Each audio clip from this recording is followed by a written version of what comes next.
Broadcast from City Hall, the home of the Greater London Authority. Please stand by.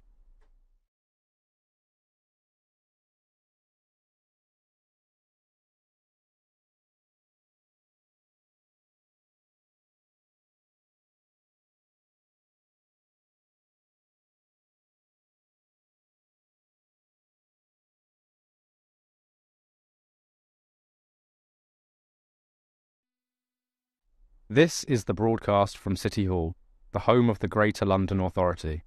Please stand by.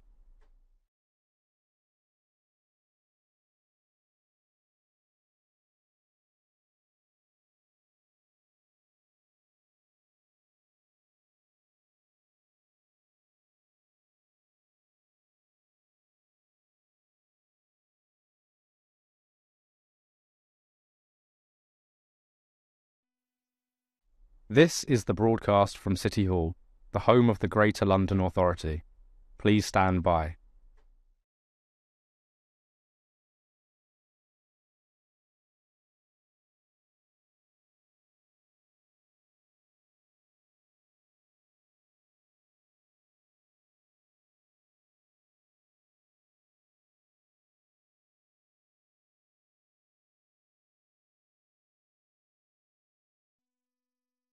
This is the broadcast from City Hall, the home of the Greater London Authority. Please stand by.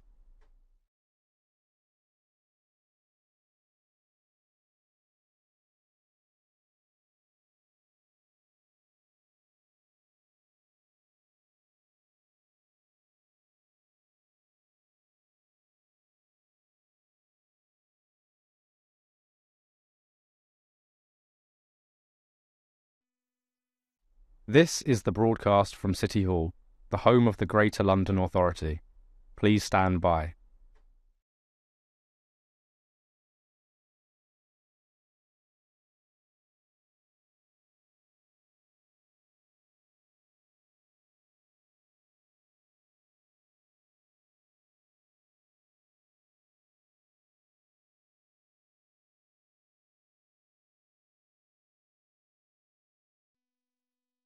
This is the broadcast from City Hall, the home of the Greater London Authority.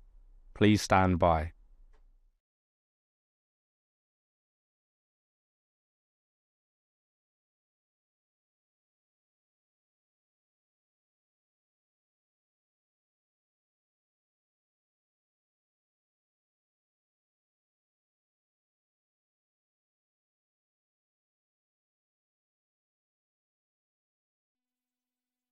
This is the broadcast from City Hall, the home of the Greater London Authority. Please stand by.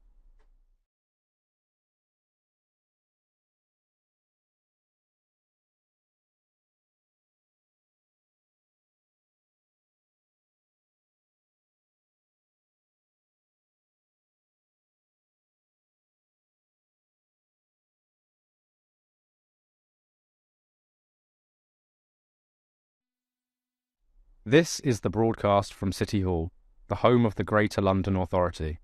Please stand by.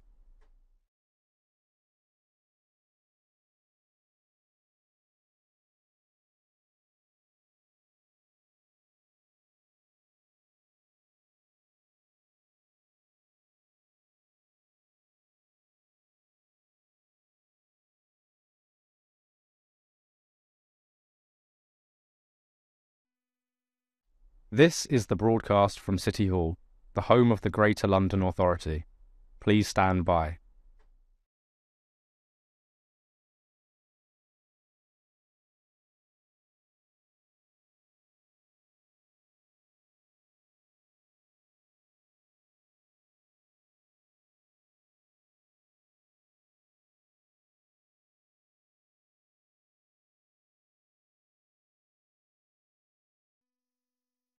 This is the broadcast from City Hall, the home of the Greater London Authority. Please stand by.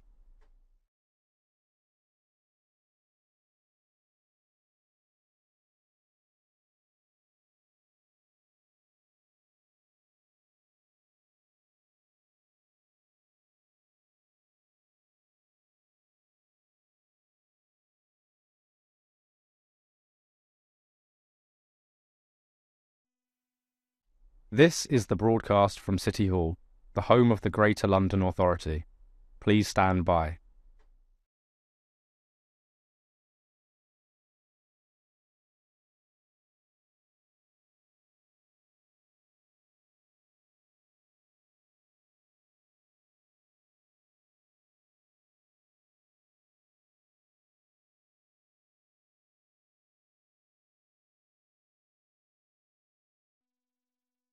This is the broadcast from City Hall, the home of the Greater London Authority. Please stand by.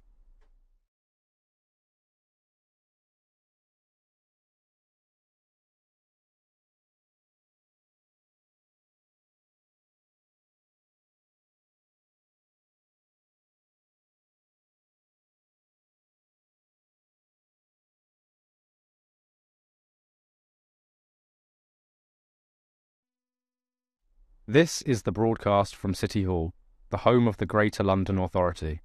Please stand by.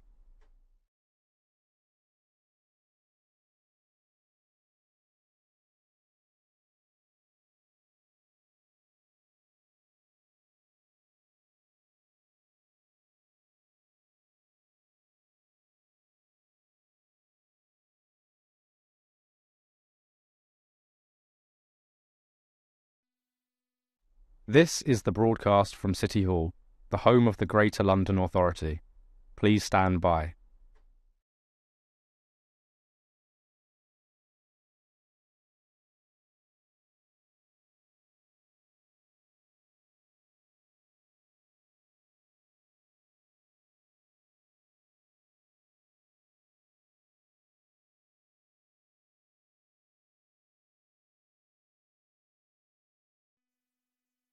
This is the broadcast from City Hall, the home of the Greater London Authority. Please stand by.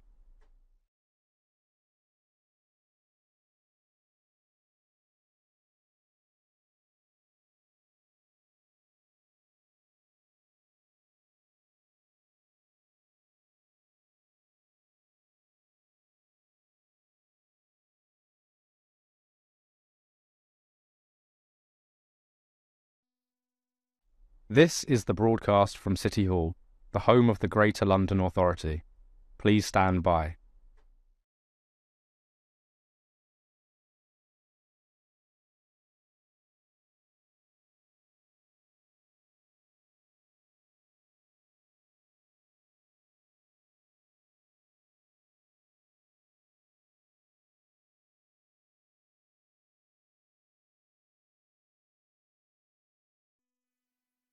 This is the broadcast from City Hall, the home of the Greater London Authority.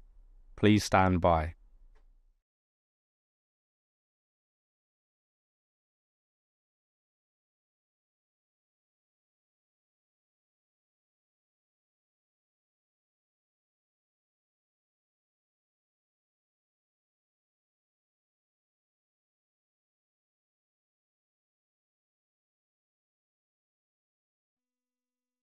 This is the broadcast from City Hall, the home of the Greater London Authority. Please stand by.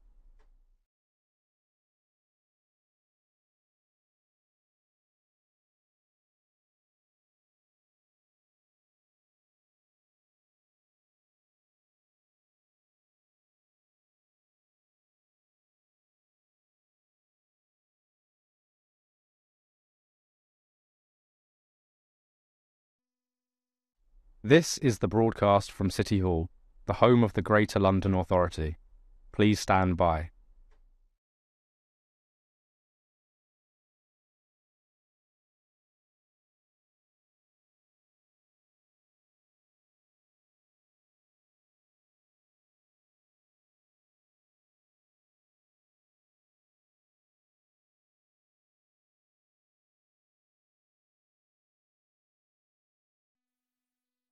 This is the broadcast from City Hall, the home of the Greater London Authority. Please stand by.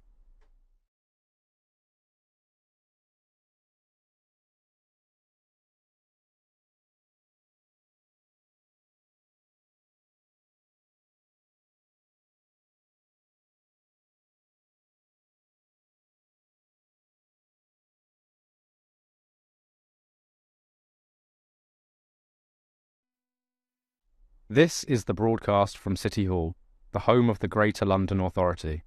Please stand by.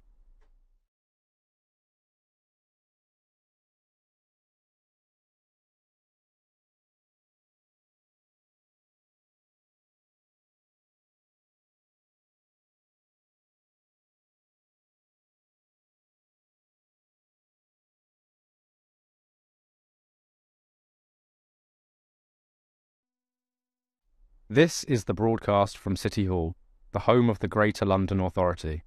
Please stand by.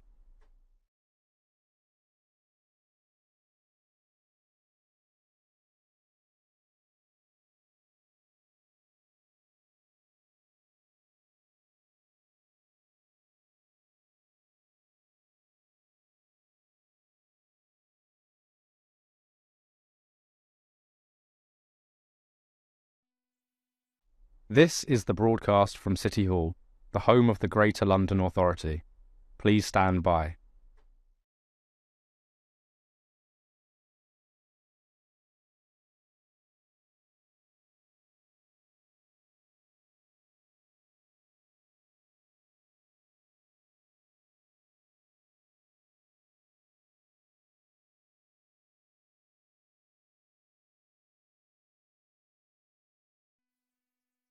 This is the broadcast from City Hall, the home of the Greater London Authority.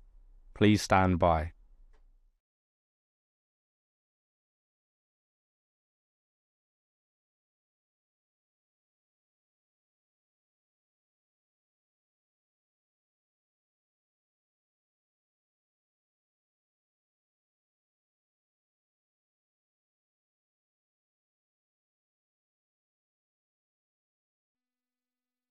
This is the broadcast from City Hall, the home of the Greater London Authority.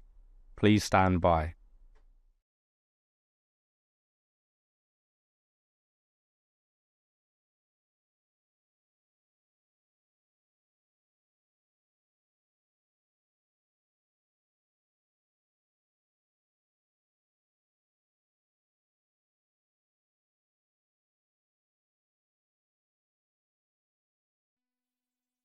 This is the broadcast from City Hall, the home of the Greater London Authority. Please stand by.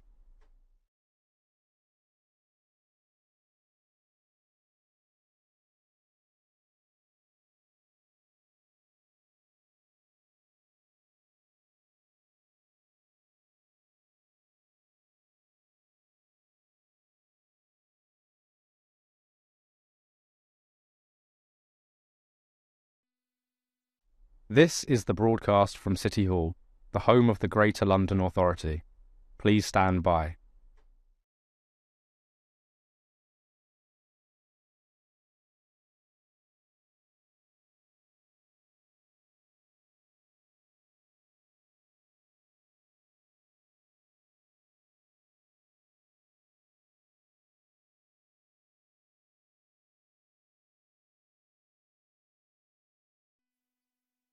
This is the broadcast from City Hall, the home of the Greater London Authority.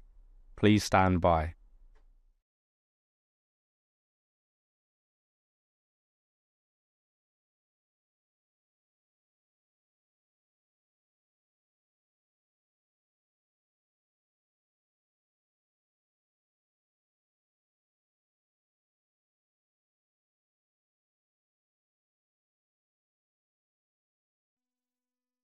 This is the broadcast from City Hall, the home of the Greater London Authority. Please stand by.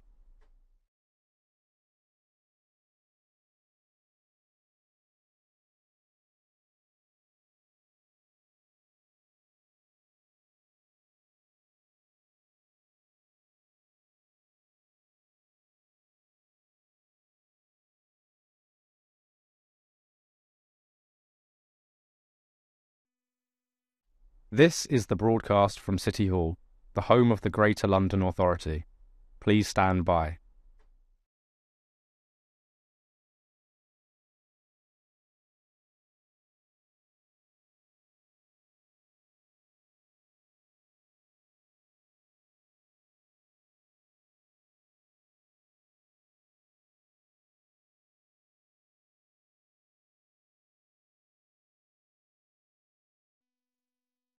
This is the broadcast from City Hall, the home of the Greater London Authority.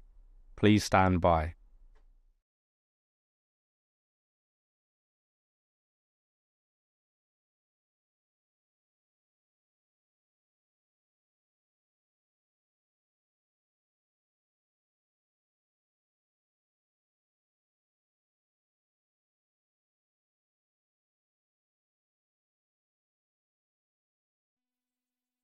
This is the broadcast from City Hall, the home of the Greater London Authority. Please stand by.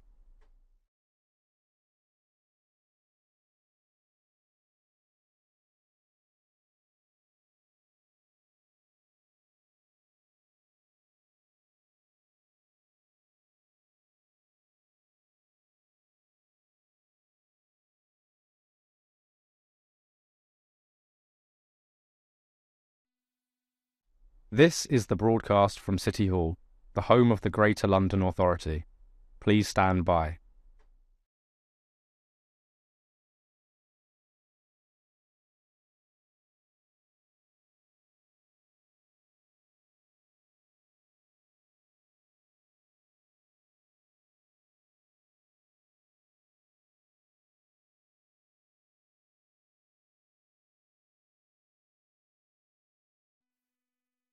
This is the broadcast from City Hall, the home of the Greater London Authority. Please stand by.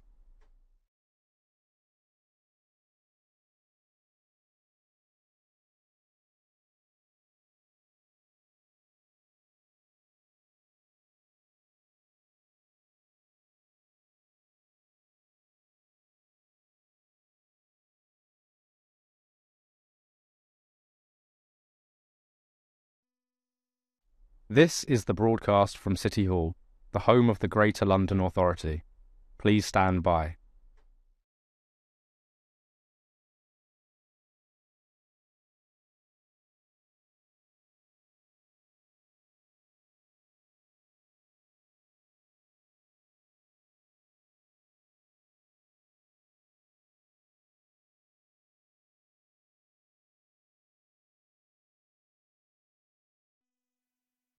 This is the broadcast from City Hall, the home of the Greater London Authority. Please stand by.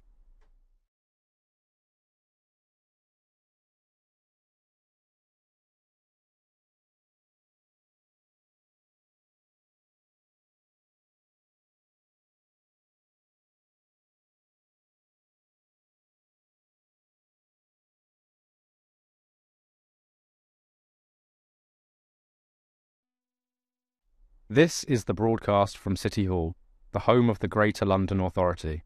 Please stand by.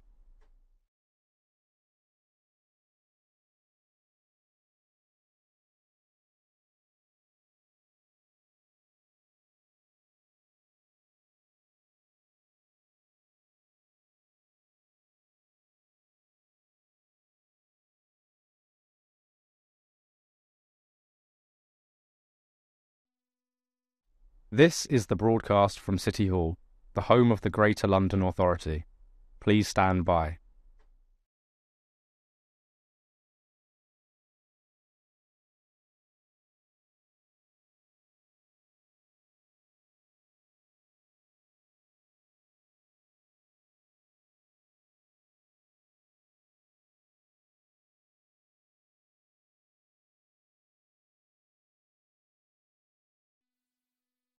This is the broadcast from City Hall, the home of the Greater London Authority.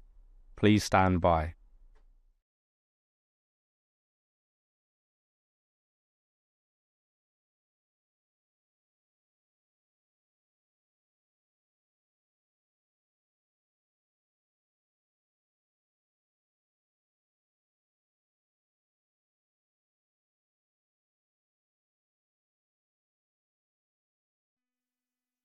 This is the broadcast from City Hall, the home of the Greater London Authority. Please stand by.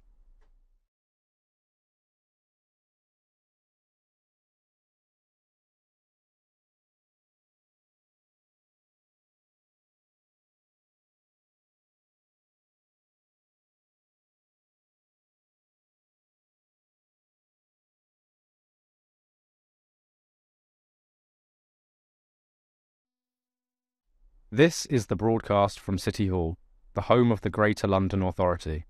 Please stand by.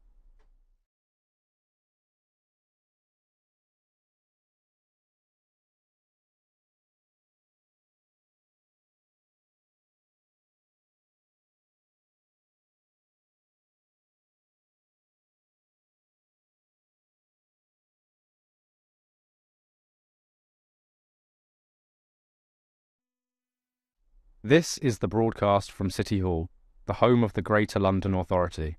Please stand by.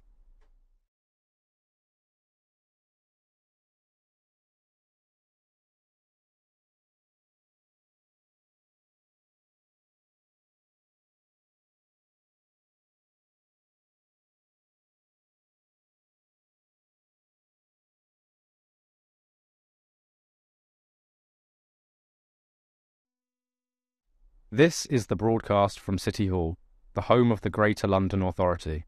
Please stand by.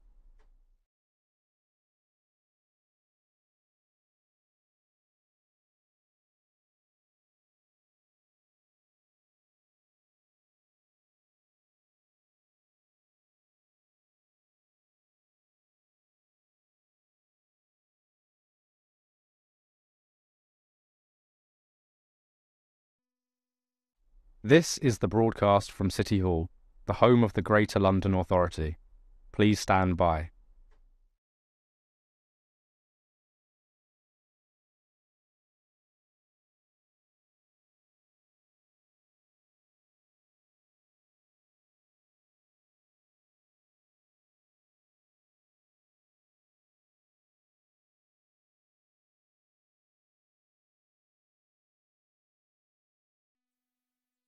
This is the broadcast from City Hall, the home of the Greater London Authority. Please stand by.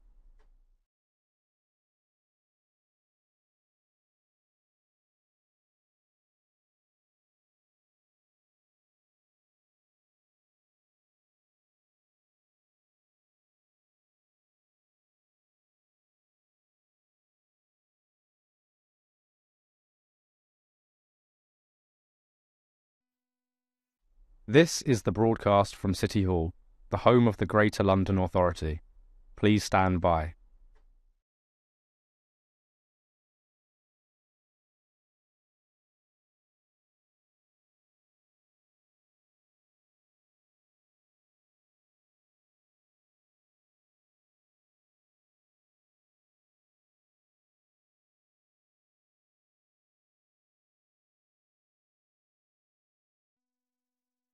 This is the broadcast from City Hall, the home of the Greater London Authority. Please stand by.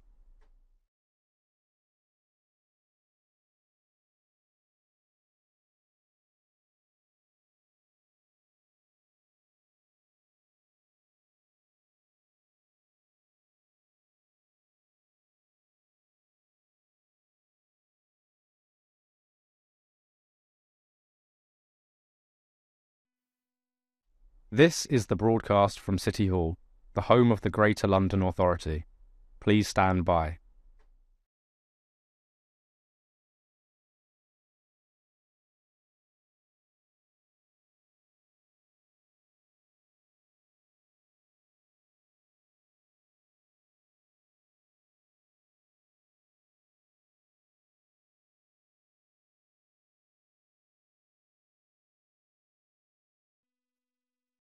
This is the broadcast from City Hall, the home of the Greater London Authority. Please stand by.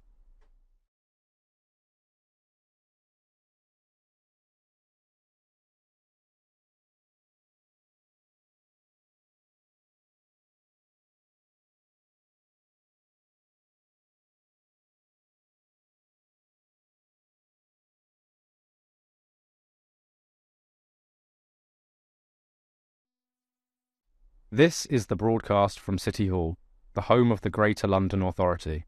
Please stand by.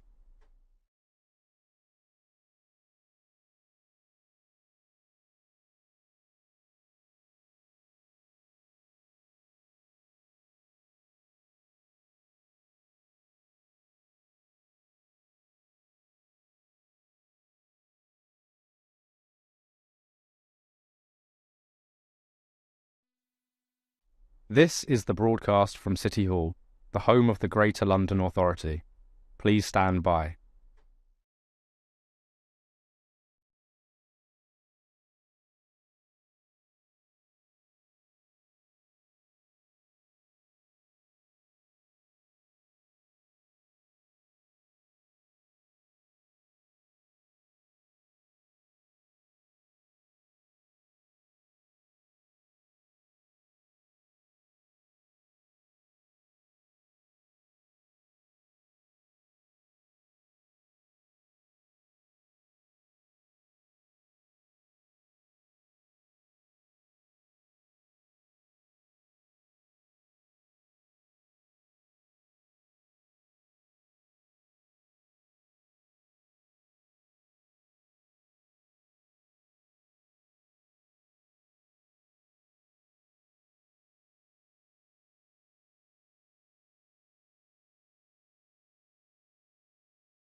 Okay, good morning, everybody.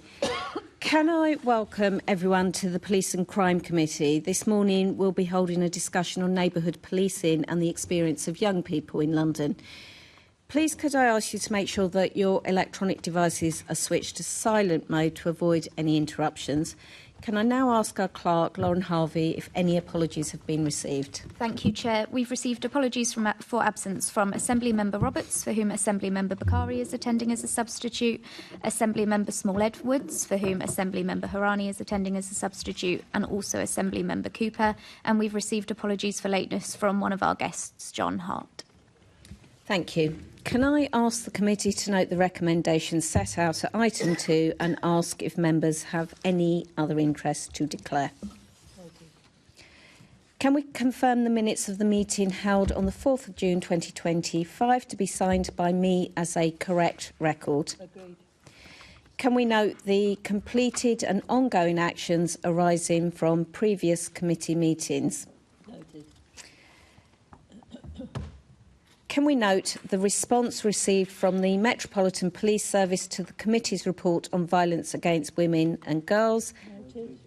And the response from the Deputy Mayor for Policing and Crime to the committee's letter on MOPAT's commissioning? Noted. We now move to our main item of business, and I'd like to welcome our guests. Carly Adams-Elias, Director of Practice in Safer London. Rhys Barfoot, Youth Involvement Manager for London Youth, and Katia Moran, Director of the Youth Justice League Centre, and a welcome to John, who's not quite here yet, who is the Service Manager for Early Help and Prevention at Young Hackney. So I'll start now with the first questions, and this is to all of you.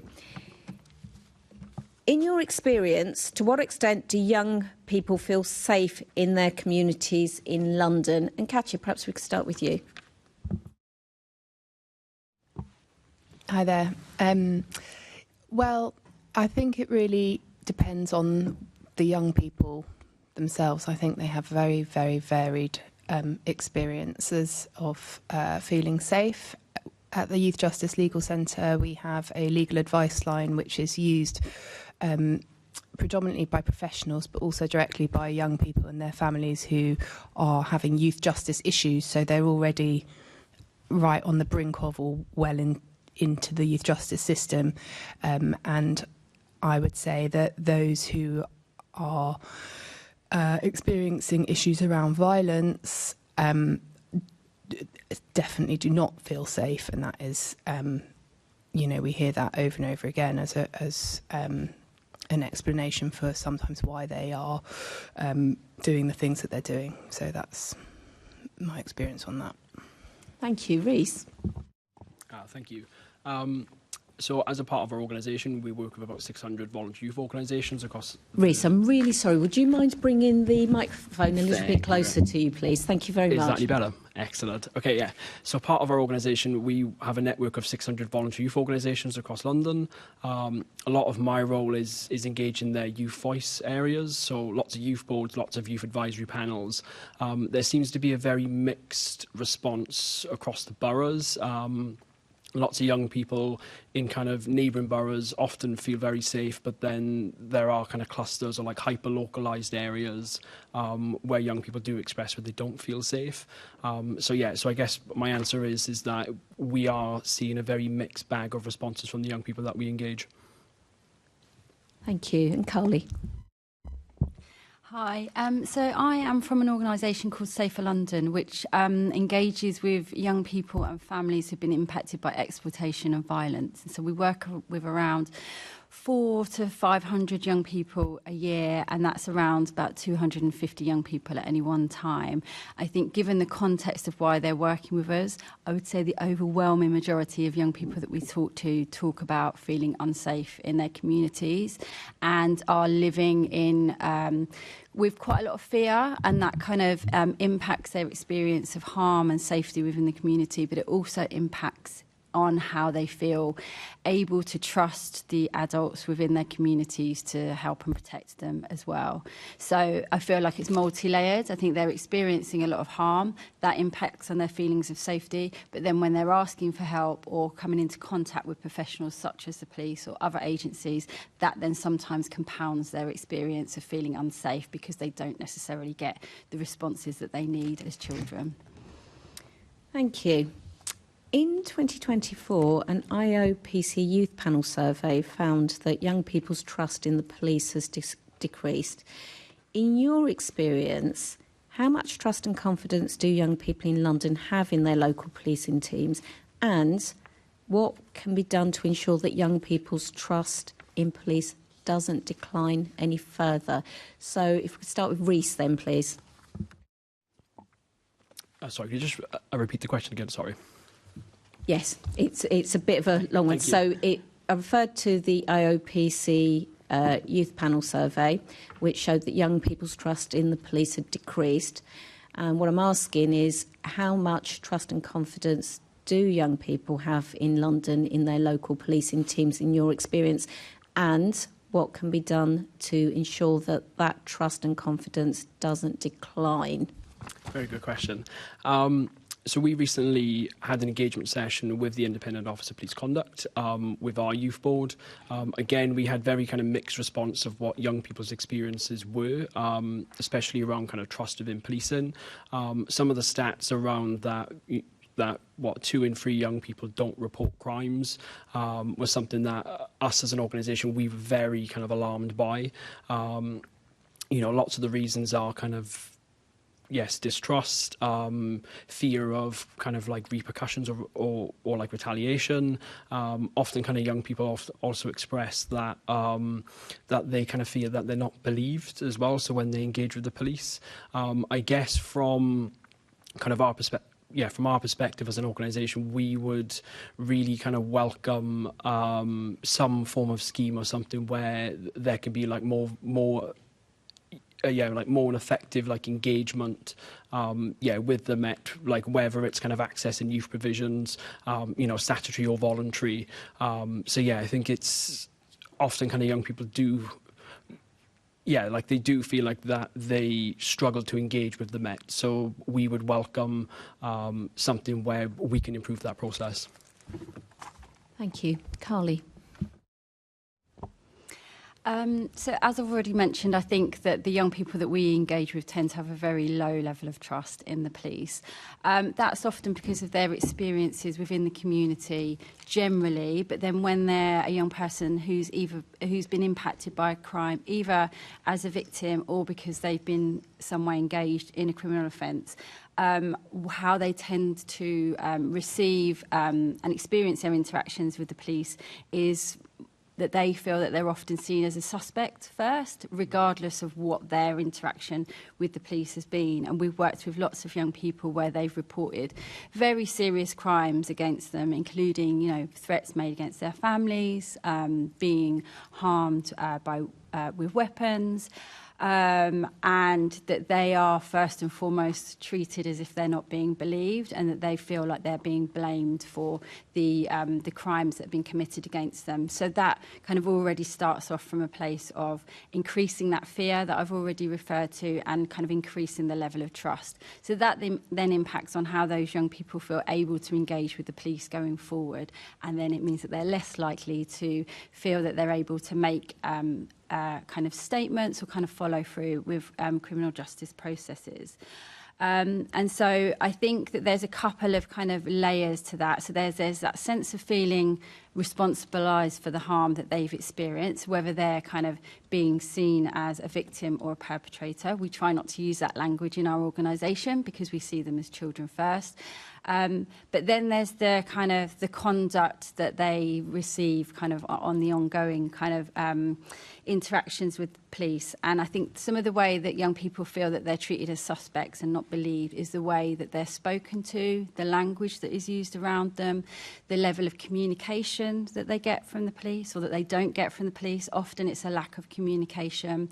They're not kept involved or informed with what's going on, so they feel often quite out of the picture, and they don't feel cared for in that respect. And they might be reporting really, really serious crimes. A lot of the young people that we work with are reporting sexual offences against them, really serious violence offences against them, and often what they're not receiving is kind of that sort of safeguarding care approach. It becomes a very kind of like punitive, formulaic approach that isn't really considering that this is a child that has been harmed and traumatised, and it's more focused on kind of gathering evidence, which I know is obviously a very important part of it, but I think that there's an approach where we can do both actually, and where we can be making sure that we're considering the child's needs first, and that if we're able to do that and create safety for them and create trust, then they're much more likely to be able to feel that they can follow through with any other criminal justice processes that come from that.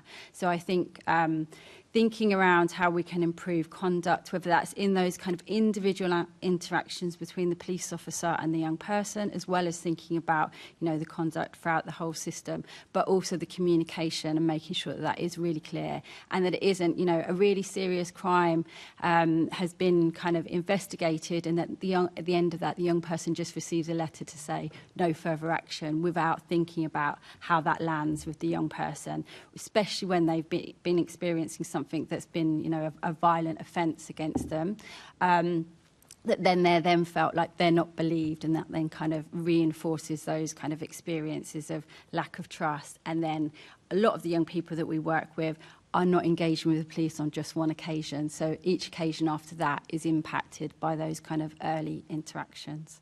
So I don't know if that answered the question, but Thank you very much. And later on we'll be looking at, you know, changes that the police have made through their new strategy and everything. I'm sure you'll have quite a lot to say about that as well. Thank you. Katia. I can echo the sentiment that we work with a lot of young people who I think would go so far as to say that they are afraid of the police. It's quite interesting. We do quite a lot of training with lawyers and other youth justice sector professionals, youth justice services, etc., on the law. And when we deliver training on the welfare and safeguarding duties of the police, actually those professionals are quite surprised to see it so clearly in black and white what those safeguarding duties are. And certainly the young people that we work with are unaware that those are also professionals who are there to safeguard them. We were part of a pilot programme recently, which was funded by MOPAC and the Met. We delivered training on Child First and a number of other related topics to custody sergeants from Wood Green and Brixton Police Station. And it was very interesting in the training to observe the gulf that exists between the kind of traditional role of a police officer there, who is there to solve crime, to identify perpetrators, etc., and Child First, which requires a very different approach. And so in answer to the second part of your question, which was what can be done, I think that it is important that not just custody sergeants from those two stations, but actually all of the officers have proper training on these issues. Yeah. Okay, thank you very much. Assembly Member Bakari. You. I just wanted to pick up on something that Reece said earlier about the way different boroughs have different experiences. So does that mean that there's a difference between the young people's experiences between inner and outer London? Is that what you mean? Because I think you said leafy boroughs. I just want to... Oh, sorry, I think that was just my accent. I think a lot of... so what we're hearing in the areas that we work with is... like from our youth boards, our advisory panels that we engage, that some local authorities in some areas have really kind of good engagement with the Met, very aware of kind of what their rights are when it comes to being stopped and searched, you know, like when it comes to Section 60 and also like Section 1. But then some other areas that we work with, the young people are just completely unaware of these processes, and actually that the Met are there to serve and protect us, not to criminalise them, which often that's the feedback we get from young people. So you're not saying there is a difference between inner and outer. It's very very varied. Different. Yes. Yeah. There's okay. no difference between, say, okay, well that's interesting. Borough, other than in a borough. Yeah. Okay, and would you agree with that? Is that not the case, that it isn't an inner and outer London, Carly and Katya? Would you say that was probably the case? Yeah. Yeah, I wouldn't say there's much difference in terms of what young people are telling us. I don't think it really matters. Okay, well, that's good to have that clarified. Carly, you were talking a lot about low trust and the way language is used and the way that young people feel that they're spoken to. From the work that you've been doing, have you done an analysis on that kind of language and the way the young people are feeling they're being spoken to according to their characteristics? So ethnic minority children or gender, or even if LGBTQ plus children, is that something that you've noticed? That is there a slight difference even between those different characteristics of the young people that you're speaking to? I wouldn't say that we've done a particular analysis around that, but recently we engaged with a number of children and families when we were commissioned by His Majesty's Inspectorates when they were doing the joint area targeted inspection around serious youth violence. So they commissioned us as an organisation to speak to children and parents and carers. And as part of that, I think we spoke to around 30 young people and families that had been impacted by serious youth violence. And so we were very kind of purposeful in trying to engage with a range of young people with a diverse range of backgrounds. But what I should say is that there are young people that are disproportionately represented in our services because of the structural inequalities that exist. So we have a high number of young people from black and racialised minority communities, but also young people with neurodiversity. Often that's unassessed, so it's not kind of young people that will have a EHCP plan. We often have young people who are experiencing gender diversity, and that is not necessarily something that is very well understood and responded to, and definitely young people from kind of the wider LGBTQI plus community who had talked about their experiences. And although I can't say, because I don't know that was a part of their experience, I would say from the way that they were talking about it, that's how that's how they received their experiences. So feeling like they were being discriminated against because of their presentation, and particularly thinking about intersecting presentation. So if we think about the intersect of gender, race and neurodiversity, we have, different responses to girls and young women as we do to boys and young men. And then if you layer those over the top, then we have young people then that come to engage with our services at the point of adolescence where they've experienced kind of an accumulation of discrimination. And that's how they feel. They feel that is impacting their experience of engaging with the police. And that's why a lot of young people already feel quite judged and quite discriminated and fearful of the police before they've even had an interaction with them because of how they experience in their community. Yeah, absolutely. Yeah, absolutely. Yeah. Didn't put my icon to say that. Just to clarify, yes, you would think that we do need to make sure that there's more analysis in this particular area. Yeah, fantastic. Definitely. Thank you. Thank you. Assemblymember Best. Thank you. Carly, I just wanted to come back to actually a point I think you were making around trust and confidence with young people. And what was probably surprising to me is when you look at the Youth Endowment Fund survey from 2024, I'm not sure if you're familiar with it, but there was 60% of respondents from between 13 and 17 said that 60% said the police were doing a good job, which is really interesting because you compare that to the wider survey of the GLA, of MOPAC, of what Londoners think, and that question for London is 46%. So actually, in this context of what we're talking about, young people actually have more belief that the police are doing a good job than London as a whole. And clearly, there's something in that to consider, possibly recognising these are different surveys. So obviously, it's not a complete match, but there is something in there that people must believe, that young people must believe is being done well, perhaps overall, that would suggest.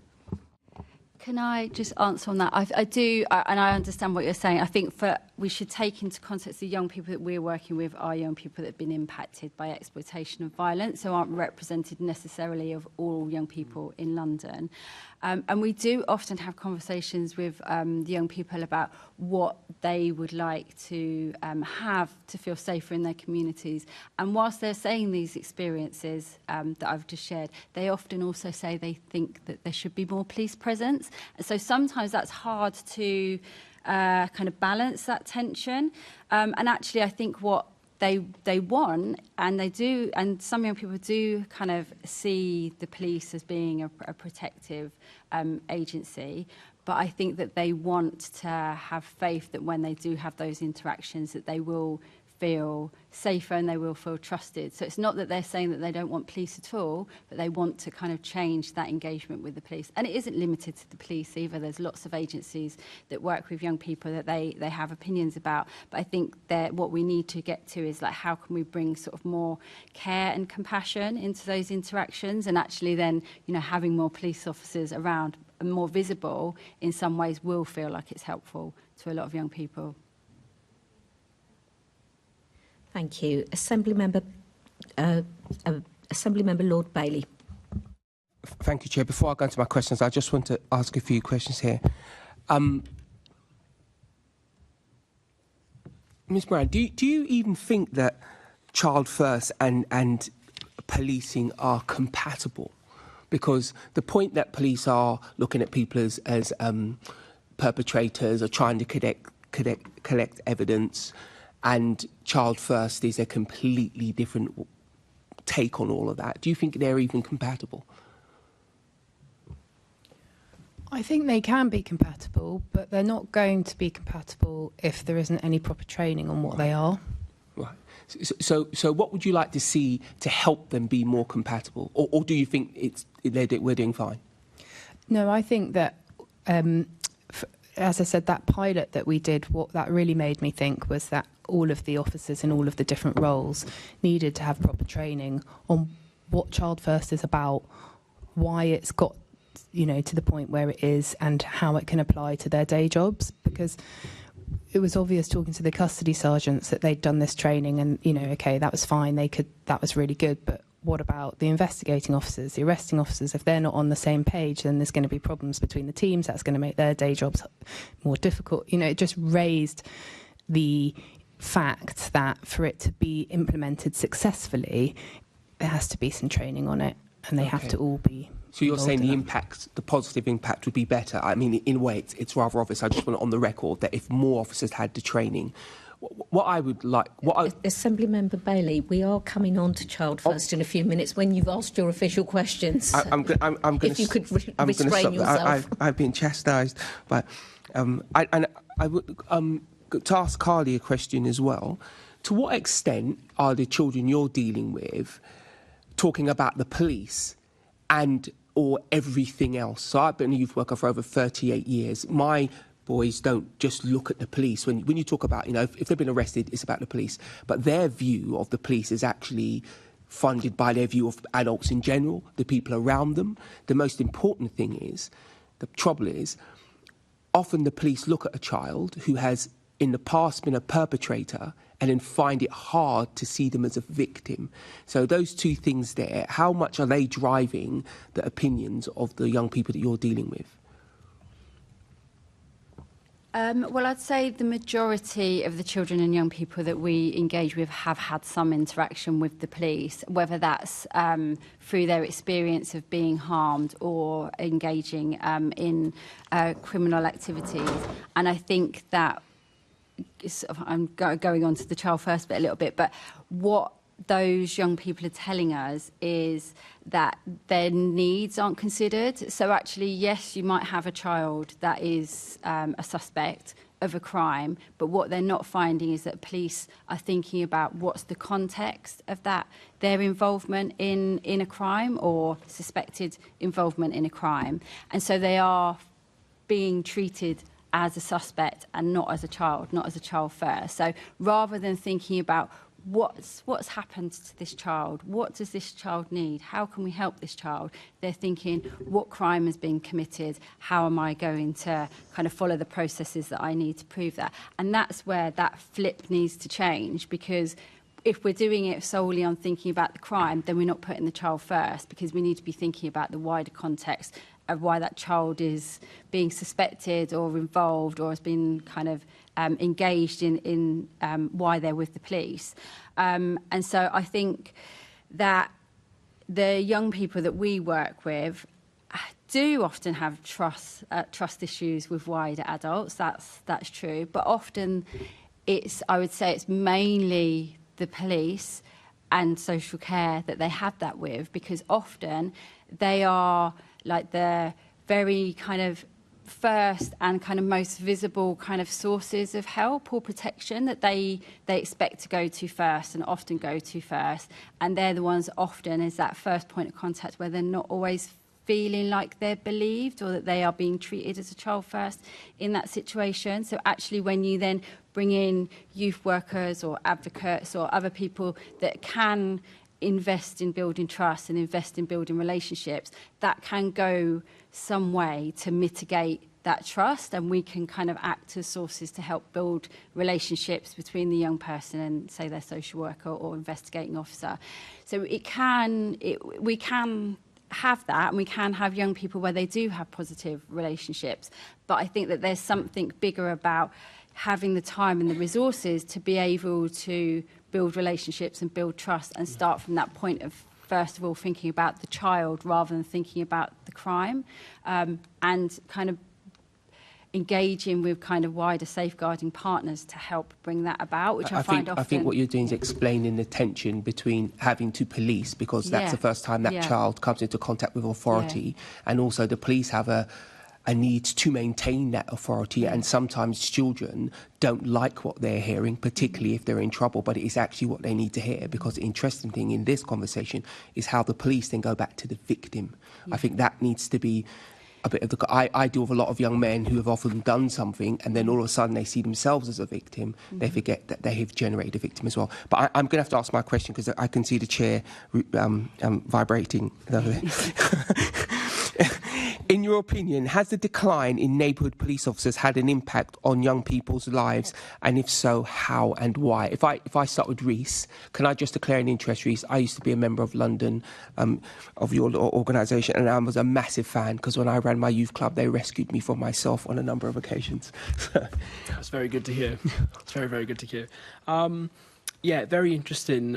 We had a really good debate recently about the Safe Schools officers with a couple of the youth boards that we engage with. I think a lot of the feedback that we had from the young people, just kind of dovetailing off to what Carla was saying about it's about those officers having that rapport with young people. It's about them kind of developing and like maintaining positive relationships. I appreciate your response as well about perpetrators as well. But I guess what the young people are feeding back now is that they do feel like that there is a decline just because of simply lack of presence of the young people that we engage with that are in full-time education. So they do feel like there is, like that their areas now aren't as safe because of lack of presence. Okay. I'm going to incorporate another question here. What would the government's commitment to putting 13,000 additional police officers, that's nationally, by the way, into neighbourhood policing mean for the children in London?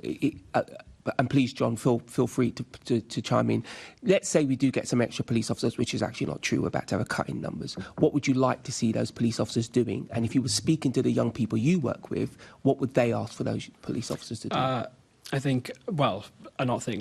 What we would want as a sector is for these officers to be youth information worker trained so that they're able to acknowledge and understand how young people communicate, whether there's like neurodiversity, additional languages, but just to really help to support the young people, but more importantly also to support the officers as well.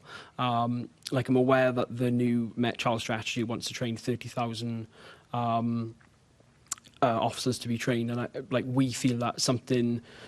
Yes, I would love them all to be like professionally qualified youth workers, but I know that's not reality. But something where officers are able to proactively engage young people would be much more effective. Okay. In my opinion.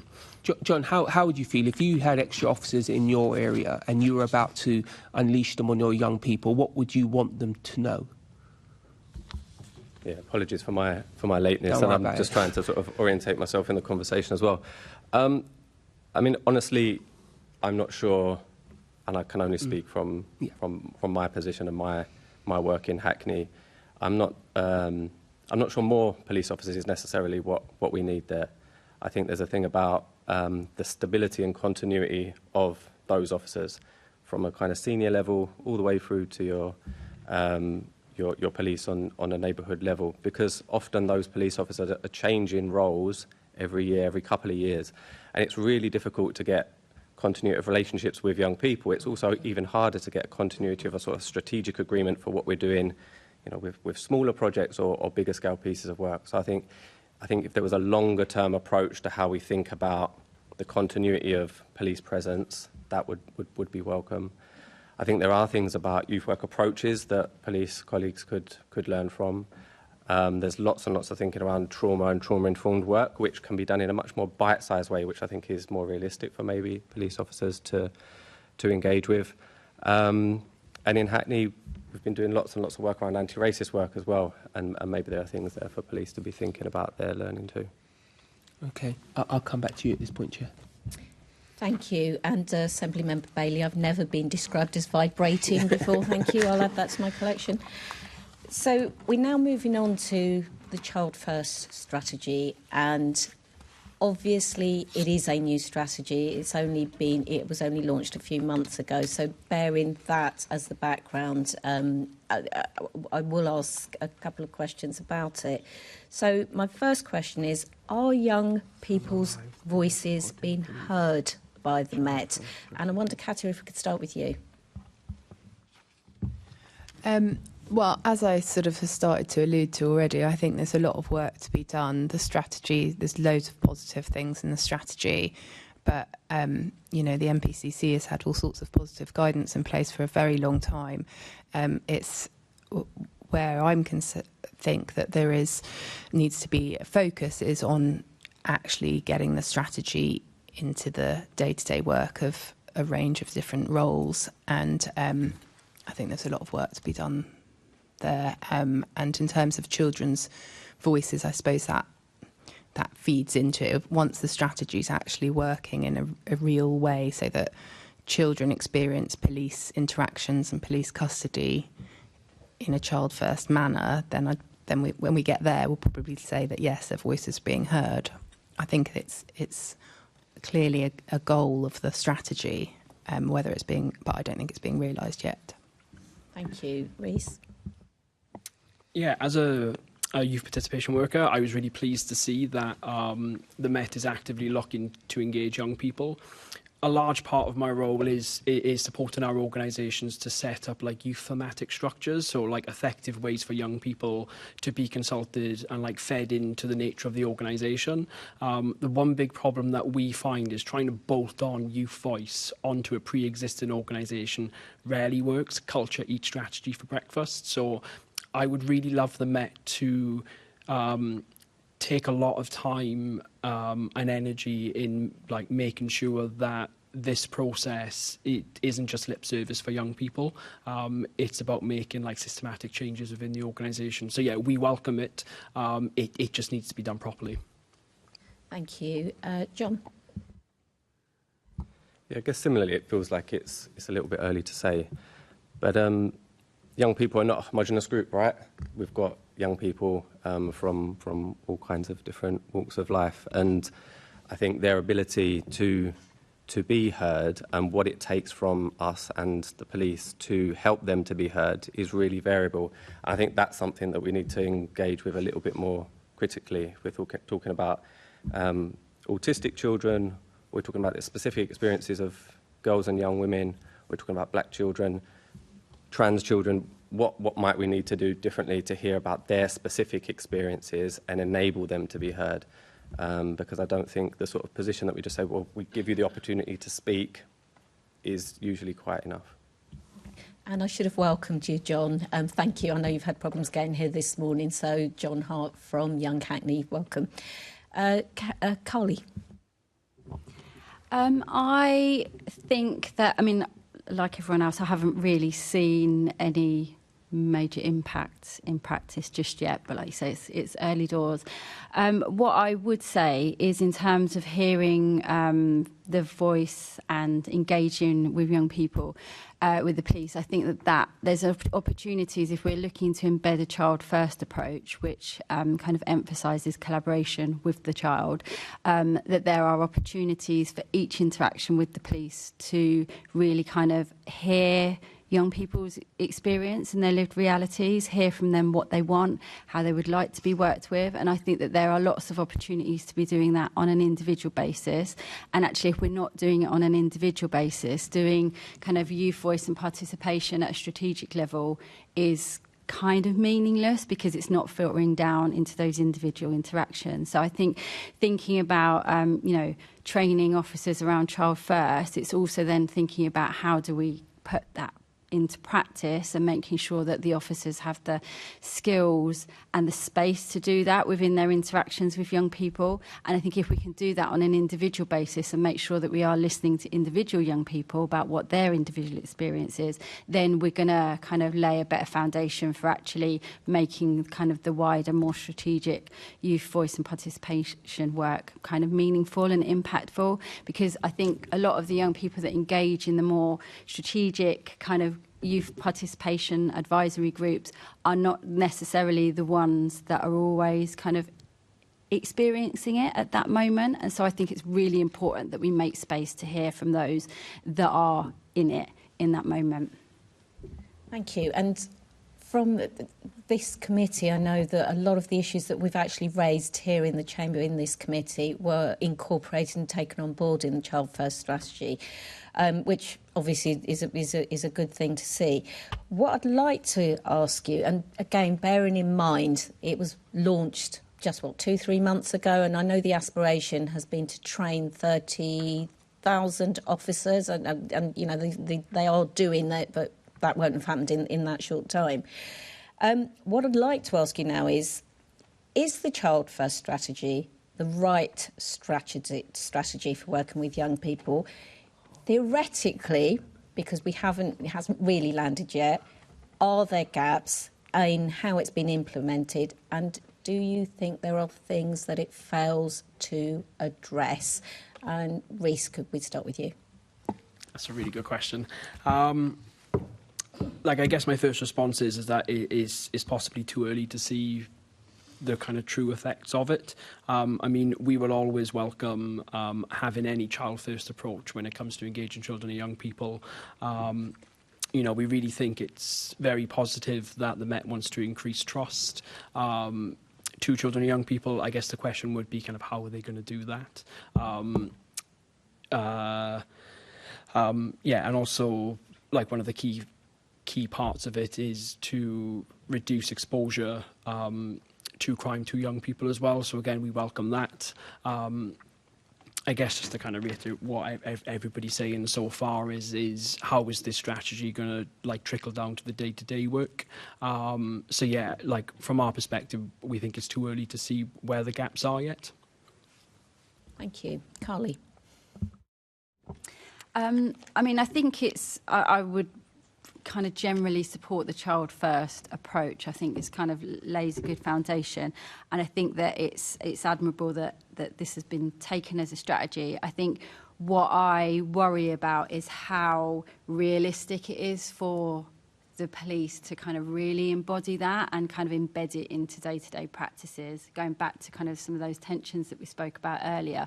So I think my concern would be that the vulnerability there is how well matched is that as an approach to kind of the values and the kind of the setup of the police. And so I think a lot of work needs to be done, as I've already said, beyond just training. We need to look at kind of structurally, are there issues in the police, and kind of thinking about what other colleagues on the panel have said around kind of inequalities and how we respond to sort of discrimination, and kind of thinking about how we kind of think about young people's intersectional identities. I feel that whilst I respect that there is place for that in Child First, does it go far enough? Does it address things around the practicalities of actually how do we kind of respond to adultification or the criminalisation of children and young people? And so I think that there are areas that as it gets embedded, those things might kind of tease out a little bit more, and we might need to kind of focus in on a few specific themes. But I feel like it's probably too early to really settle on an answer for that. And I do hope that as a committee we come back to this at some point in the future as well, because it is so key. John, do you have anything to say to that? Not enormously more. I mean, I really agree with Carly. I think it is about in the detail of practice, isn't it? And I'm not sure the tensions you're referring to earlier, but there is this tension in the practice of work when it specifically comes to the power between adults and children and young people. And of course, the police are an authority with an enormous amount of power at their disposal. And so how that then plays out in work, how that actually plays out in genuinely putting children and young people first, hearing their voices, prioritising their safety, I think how you work with that tension, and it might start with kind of training, but how then you've got the mechanisms to continue to enable that, requires, I think, some particular sorts of infrastructure. Thank you. Cassia. Yeah, I think sometimes what the police can do to operate in the most child-first way possible is, in fact, to police in that moment to decide not to police a matter. So, for example, when we did the training with the custody sergeants, we looked at the test of necessity, which is in PACE, and is it necessary to arrest? Well, that's not the custody sergeant's decision, but once a child has been arrested and they're brought to the station, is it necessary to detain them? Now, that's not a new test, but looking at that concept of necessity through the lens of Child First, it clearly was a new way of thinking for those custody sergeants, which was really interesting, because clearly, and we know from the pilot, that they were, having done the training on the Child First, they were then detaining less. And I think that that is something that needs to be thought about with the strategy, that sometimes not doing something is in fact acting in a child first manner. Thank you very much. Assembly Member Garbett. Morning. Thank you for your responses so far. So just to follow up on some of this, I know we've spoken a bit about Child First within the context of like a one-to-one interaction. I'm also interested how Child First is thought about by the Met in a kind of strategic way. So we know that they sometimes bring the TSG in to deal with specific issues in localities, and that can mean an increase in stop and search of young people if they're focusing on phone theft, for example. I don't know if you've got any comments or experience of that, so how the Child First approach could be played through more from a strategic way of identifying a crime rather than just in that one-to-one interaction. I don't know who wants to start. Can I just ask what a TSG Oh, sorry, Territorial Support Group. So it's part of the Met that gets brought in. The boroughs can bid for it and they work in a specific area for a couple of months, but they are the ones that kind of train the rest of the Met on stop and search and are seen by some parts of the community as more kind of the brutal end of policing. Can I answer that then? I think that where there are opportunities there, when thinking more strategically, to bring in kind of more like community-based or youth-based organisations to help with the kind of the minutiae of the thinking about how we're thinking about Child First when we're looking at kind of operations is really helpful. As an organisation, we recently worked with the police, I think in the last couple of weeks, on Operation Oki, which is around thinking about like criminal exploitation of young children and young people, but they're obviously thinking about it from kind of that strategic sort of drug sort of perspective, and actually being able to work alongside them, we were able to help them think about what's going to happen to the children in this, and so that we can really then think about it from a like really individual detail of like, well, what happens when you find a child, what happens next, then what happens, how are we going to approach that, and how are we going to think about that together.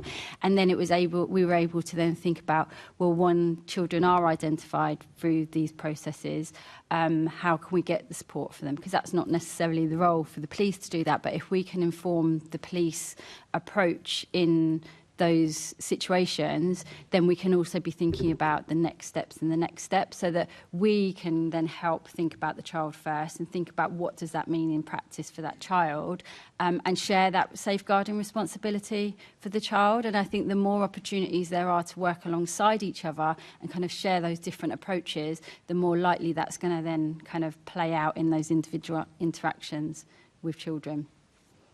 Great, thank you. Anyone else got anything to add? Yeah, I just want to kind of reiterate what Carly's saying. I mean, I know a big part of the new child strategy is the improvement of partnership services. So I guess it's more how can the Met respond to like local voluntary organisations? You know, there's a breadth of experts working across London that have these relationships with young people. I think there's been multiple times this morning that we've talked about lack of rapport, lack of relationship, and kind of lack of trust of police. So instead of trying to kind of reinvent the wheel, is there a more effective way where the Met could engage organisations like ourselves or other organisations across the capital to improve relationships in those areas? Yeah. And also, sorry, I guess it would be we're really keen to see what these youth engagement diversion teams look like, and kind of where does the local authorities, where does health, education, and like civil societies like map into that as well? And you're not aware of those conversations happening in developing that programme? Personally, no. Okay, that's a shame. Katia, do you have something to add? No, I don't think so. Thanks. John? Great. Yeah, it was just in a specific context of something from Hackney a couple of years ago when the TSG were brought in because they'd identified that young people were stealing mobile phones. And I was just like, this just what exactly like you were describing, Carly, like what's the next step then? So you're just going to arrest them, and then how is this solving the issues long term? But you described it really well. Thank you. Back to you, Chair. Thank you. And as I say, it is early days, and I'd like to reiterate that I think it's important that we do look at it now to see how it's landed in these last few months. but I do hope we come back as a committee to look at it at some time in the future, because it is such a key and important initiative. We're now moving, so question 7 has been withdrawn, members. We're now moving on to tackling reoffending, and Assembly Member Duval. Thank you, Chair. If we could, it's continuation, I think, of the conversation, but let's focus in on reoffending, and particularly about some of those relationships or not, and where does your sector really fit in to that process, and what do you think the police could be doing? So we're told around a third of young people that have been convicted of an offence are likely to reoffend within a year. So what more can be done?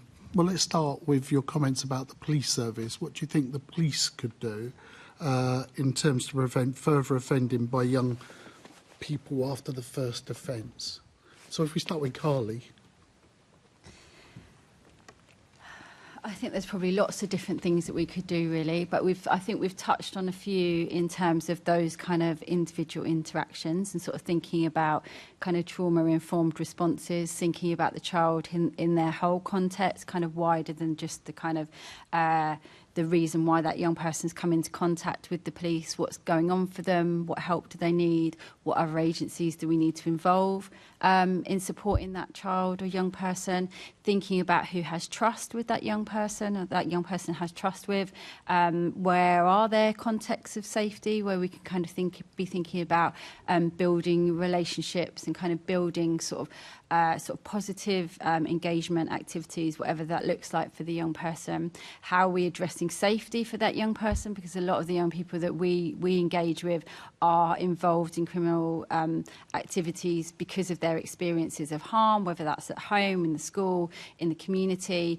And for us, it's really important that we think about how do we address safety for them, because if we don't address the safety, the same things are going to continue to happen. So thinking about not only their physical safety, but their relational safety. Who do they have safe relationships with? If they don't exist, how can we help them to build safe relationships? Thinking about their emotional safety as well. A lot of the young people that are involved in kind of repeat offending have also experienced repeated harm and trauma, and that's unless that's addressed and they're enabled to kind of create kind of that safety in that respect, that's going to kind of have an impact on their offending. So for me, it's really multifaceted, and it's going to depend on the individual young person. But I think a lot of it is coming down to how do we engage and have the right people around that young person, and then support that network around that young person. So that's not always going to be the role of the police to continue to take that forward, but I think the police's role is to think about if they're the first people coming into contact with that child, seeing that as an opportunity to help and support that child rather than to criminalise them or not take advantage of that moment to help think about how we safeguard them and kind of build that safety around them. I don't know if that really answers the question. But. Yeah, again, just to reiterate, Carly, from the members that we engage with that do work with young offenders, a lot of the feedback we get off them is just the strength of partnerships that they currently have with the Met, and not just the Met as well, also other services that this child or young person access.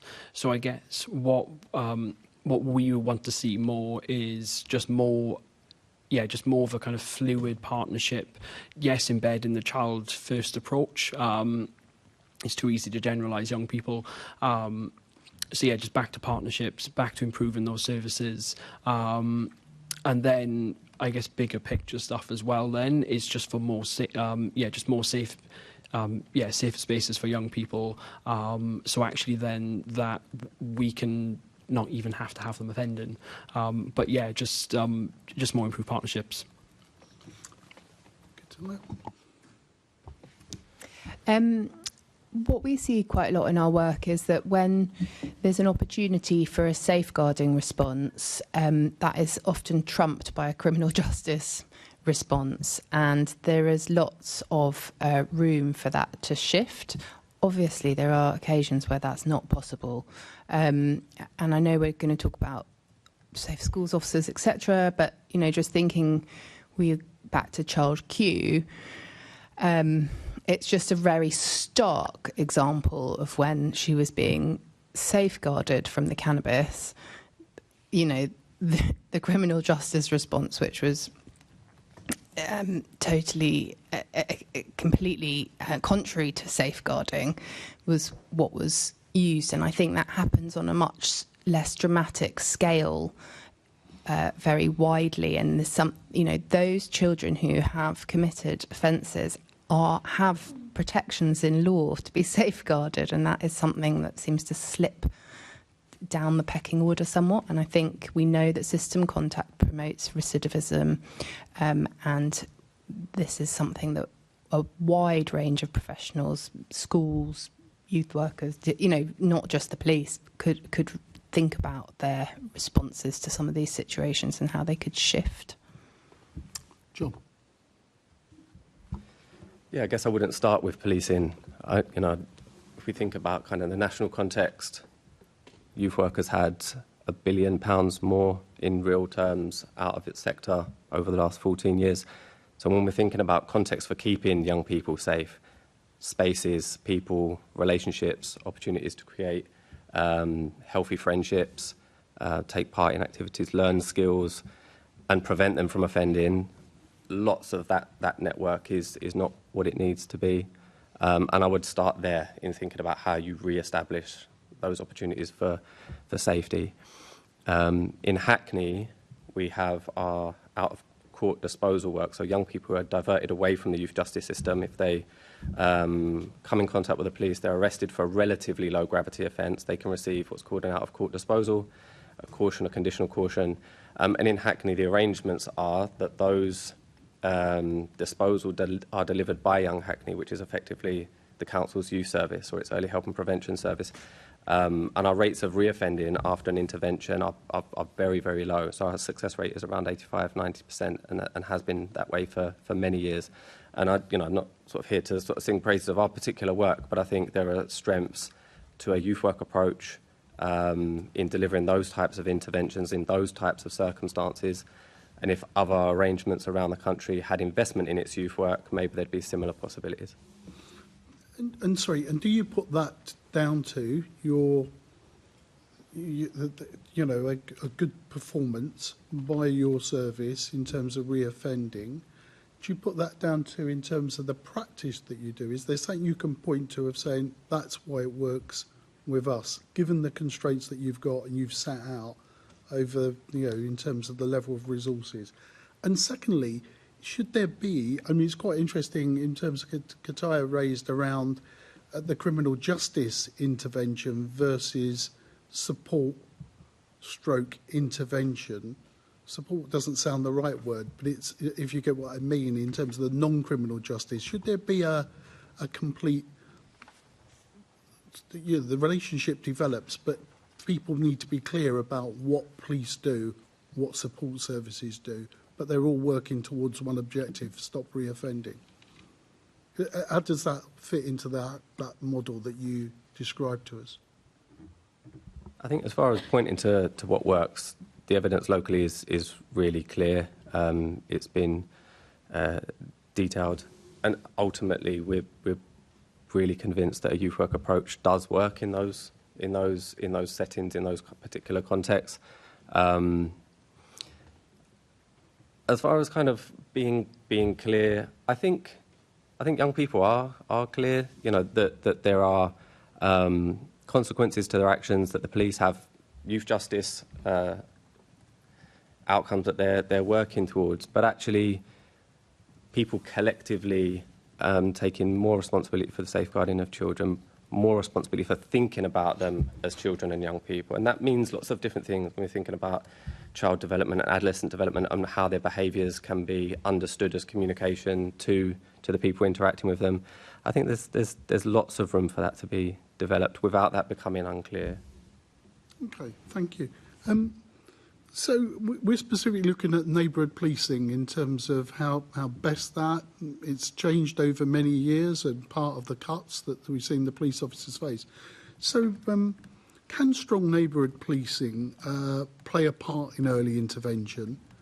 And if that's the case, right, you know, in terms of particularly aimed at young people that are involved in violent crime, violence against each other or violence toward a people, how would you see neighbourhood policing being used, and how would you want it to interact with some of the services that you have some influence over?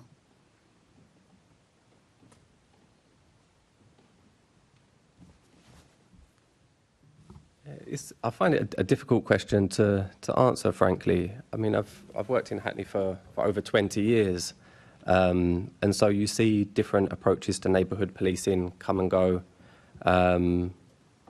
I've seen, you know, particular safer neighbourhoods teams and officers do a really good job and have good relationships locally, and then things move on and it churns again. And I suppose it goes back to the point I made earlier, but it's not particularly profound. It's not particularly new that having a continuity and stability of police presence that's community orientated and is stable enough so that those same police officers are going to be around for more than just one sort of tenure, not just on a kind of interpersonal level, because that's not particularly realistic that you're going to keep seeing the same police officer 5 years, 6 years, 7 years down the line. But from a more sort of strategic point of view, and getting local buy-in to particular projects, even if it's about sort of youth engagement type of work. So there's that, and then there's also a thing about, I don't really want to say training because there's lots of things about police training, but there's a thing about approach and culture where lots of police officers who are working locally aren't particularly familiar with Hackney or maybe London and what that looks and feels like, and how we can expect them to be a little bit more reflective on that and sort of understand their position in that and take the steps to ingratiate themselves and become part of a community. Okay. Other comments from the panel? No? Only really that I'd agree with what John said, and I think that, yeah, that's the stability and relationships need to be prioritised, and I think that, yeah, there's definitely something there about kind of the culture and the perception of the police that I think needs quite a lot of work for any kind of kind of neighbourhood policing to be received not from a place of fear. But I think, again, that isn't only down to the police to address that. There's kind of wider structural inequalities that need to be addressed that are kind of impacting on young people's experiences of crime, whether that's something that they've been harmed by or engaged with themselves. So I don't think it's just, you know, neighbourhood policing that's going to address that. It's only mentioned in context we're focusing on neighbourhood policing, but one of my colleagues earlier on talked about TSG, and it took a long while for the TSG to start involving or engaging with people about what they do and how they do it. Can we avoid some of the pitfalls that were in the past? I think that's why we're focused. One last point. Intervention, when is the best time? And of course we're dealing with individuals, how best to come in. We've seen some good practice develop at point of where victims are in hospital but they may well have been associated with crime themselves, being spoken to by non-policing people in terms of that and turning away from crime.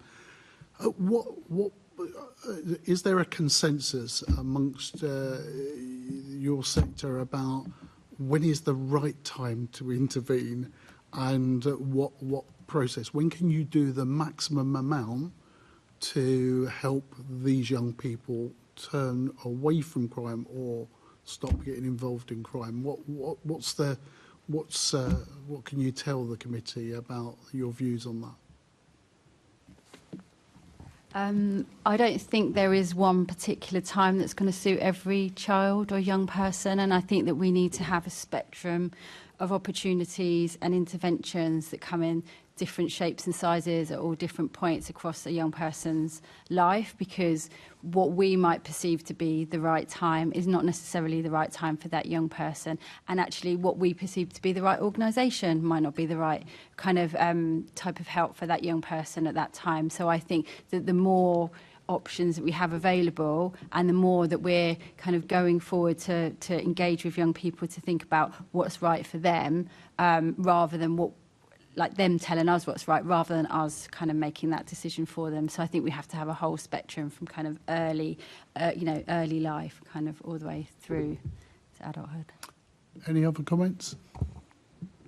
Yeah, 2 points. I think the first point that we would really welcome was in the mayoral manifesto last year, where it was pledged to put youth workers in like key service areas. So these are like major like accident emergencies, people referral units, schools, and like custody suites as well. That's something that we're very pro. Like again, just kind of reiterate what everyone else is saying about that kind of key person to build and like maintain positive relationships with children and young people. A second point, and probably the most important one, is just further support and funding to the voluntary youth organisations which are happening across London.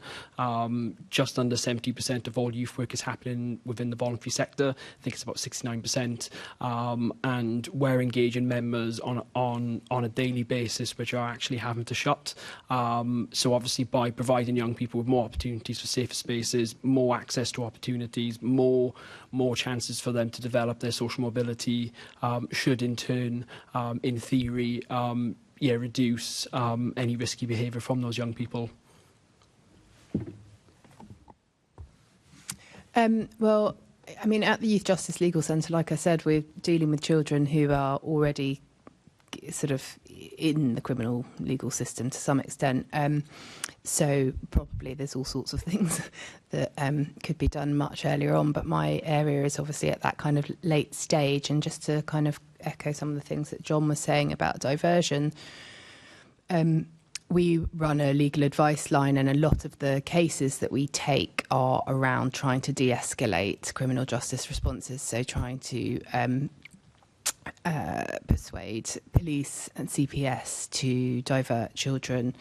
And it's interesting that the law is actually sort of quite good on that. There's quite a lot already in law to promote that course of action, but practice, and this is nationally, because we have a national service, practice is far behind. And if we're dealing with, 600 cases a year, and that's a very small proportion of the number of children at risk of being charged with an offence, there must be a lot more that can be done around diversion. So that's an area that I would definitely want to focus on.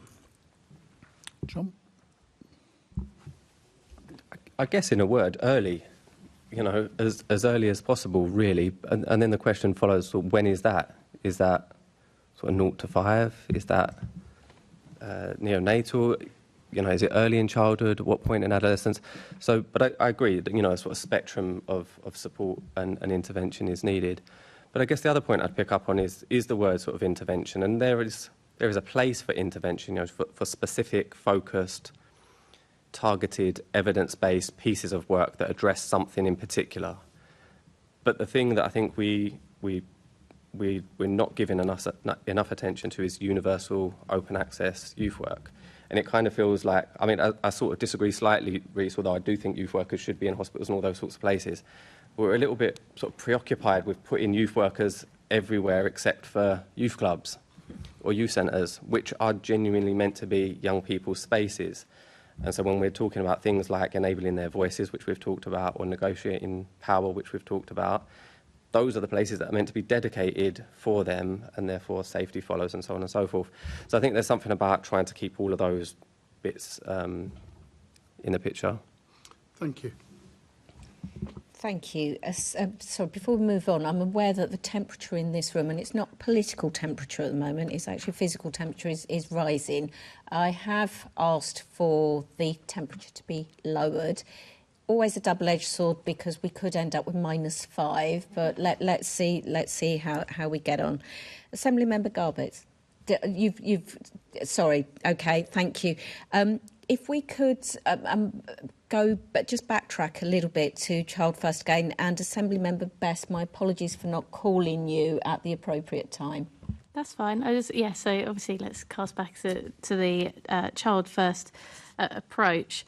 Obviously, I think the comment mainly from the panel was it's too early to tell, being that was released September 2024. But since that point, we've already seen the removal of youth engagement and diversion officers, a reduction in funding for the police cadets, and now the cutting of safer school officers. Those are all kind of fundamental points in the Child First strategy. So coming from the agencies you do, how can you really have confidence in the strategy and the approach going forward, given that so many of the integral parts of it are already being dismantled?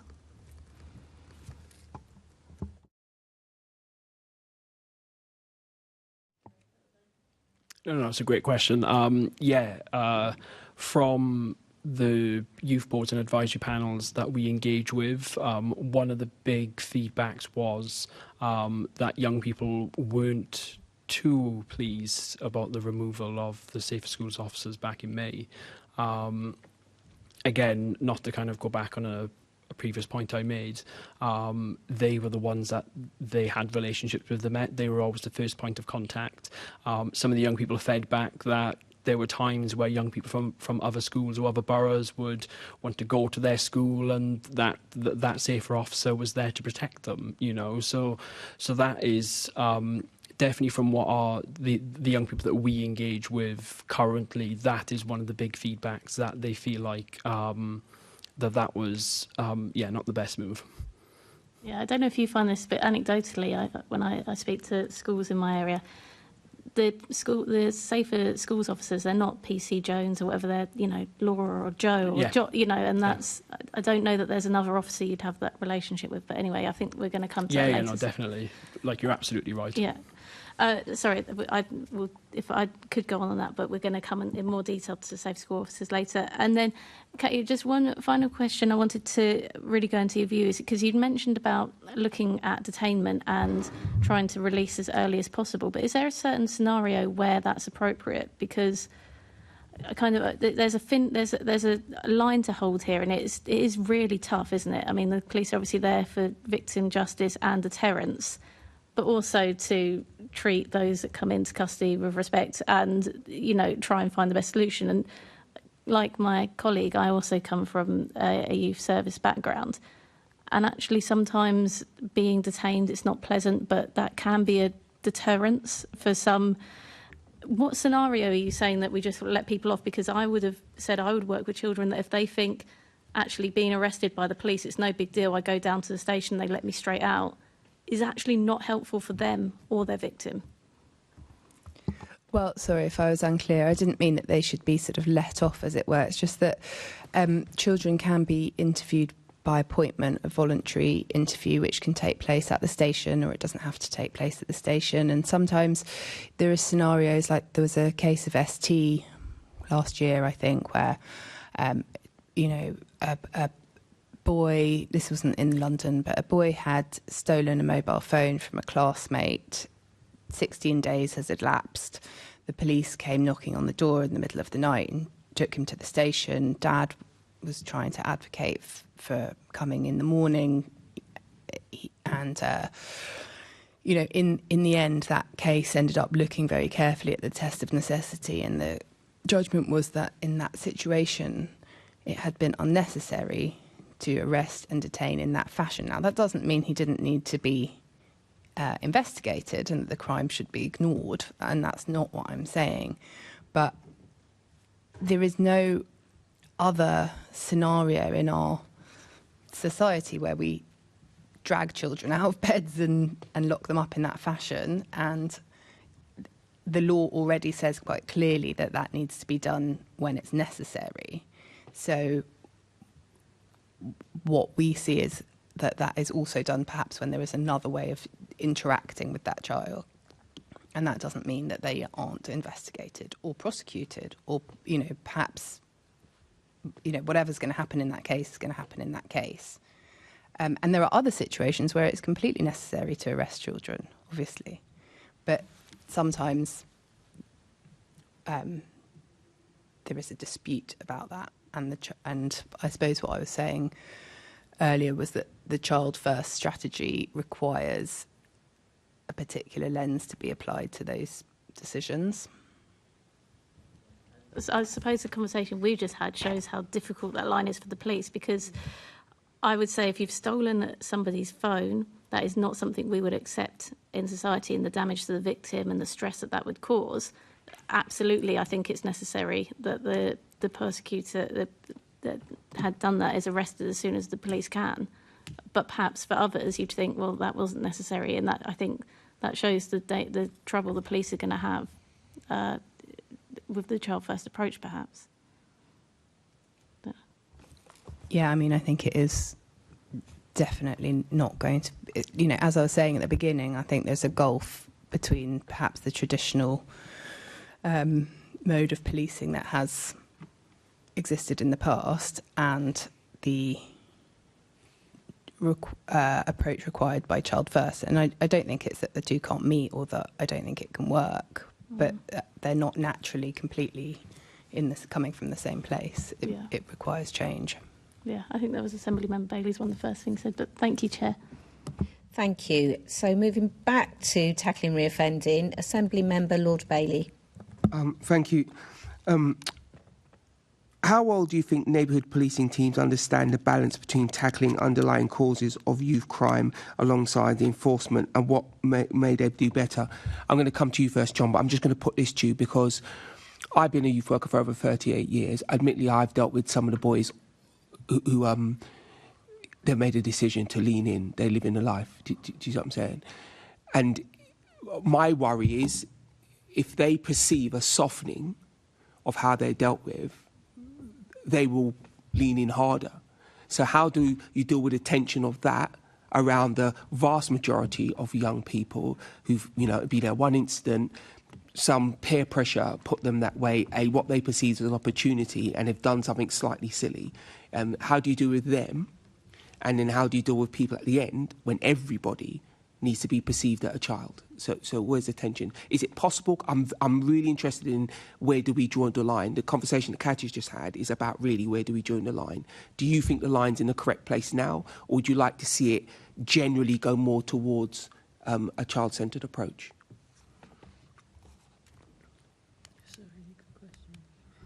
Yeah, that's difficult. And again, I can only answer, I suppose, locally to Hackney, and I think it does change. I think it depends on your sort of your borough commander, their leadership, and the kind of more senior police locally, and their position and how they want to strike that balance a little bit. And I've seen lots of kind of different calibrations of that balance over the years. I think most recently we see probably more understanding of that context and the underlying factors for why young people may be offending, and I would say that that's welcomed locally. I think we needed more understanding, and there's probably room for more of that personally. I don't know. You're a youth worker, I'm a youth worker. I'm optimistic about young people. You always got to hope that those young people and young adults, right, people that have been in it a little while, can still make changes, and with the right kinds of support and the right kind of conditions, will make those changes. So, okay. Carly, for the group of young people you deal with who are much more involved, I'll use that term, do you think they are better off now than they would have been if they were in the same position 10 years ago? And do you feel like the general trend is to work with this child-centred approach? Do you think they can see and feel the effects of it? I mean, having worked in this kind of work for about 20 years, I can see kind of positive changes, but also some complete stagnation, if I'm honest. I think that as a sector, I think there's much more understanding that issues like exploitation and violence need a safeguarding response. I don't think necessarily 10 years ago we were leaning more towards that, and actually a lot of young people were being criminalised more. But it's that still happens now. We deal with it every day with the young people that we're working with. What I think has moved on is that perhaps there is now a bit more understanding and curiosity of what is going on for young people. I think we've still got the same age-old issues of agencies sharing information, working together, that shows up time and time in every serious case review that, you know, we're not working well across networks, we're not sharing information, so we're missing opportunities to engage with young people before the exploitation has happened or before that kind of harm has happened. But I don't know, it feels like there's a lot of tension still. So I think where some things have moved on, some things are still very much the same as what they were 10 years ago. The context for young people, though, I think has in many ways got harder. I think, you know, the impact on young people's safety of kind of social media and mobile phones, I think, you know, is much more prevalent in the harm that they experience and the offending that they experience. It seems to be a feature of every single young person's experience that we work with now. And I think that layers on their experiences of trauma, because not only have they been exploited or been involved in offending, but that's then used as a mechanism to further threaten them, harm them, expose them, share, you know, kind of difficult or sensitive information. And so I think it's really hard to tell. Like, it's really hard to sort of say one way or another whether it's got better or worse. Yeah. Katja, I come to you. Do you think the law has the dexterity to deal with the range here? Because, you know, I've dealt with young people who are stern talking to. You'll be dealing with an angel. I've talked to people who've been to jail 3 or 4 times and enjoyed the entire process and shown no intention of stopping at all.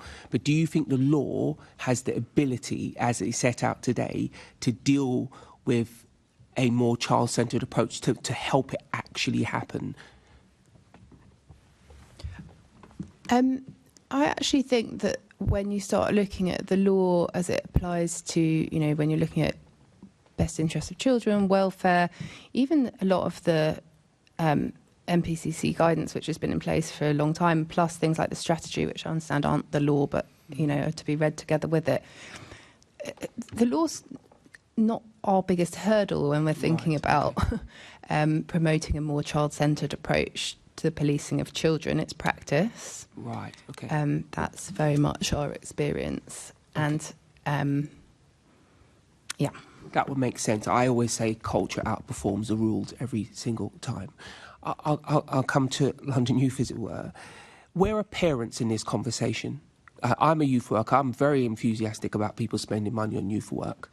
But I would trade 10 minutes with your mum for 10 days with me. It's going to have much more impact on your safety and your general well-being. If you were to speak to this mayor, he'd suggest to you that he's made a choice to spend extra money, for instance, on free school meals. And most parents recognise that as a good intervention. And I wonder where they would be versus giving it to youth work. So what work do you feel is being done to promote the visibility of parents, the responsibility of parents, and the supporting of parents? Is that even a line in the work that you're doing at London Youth?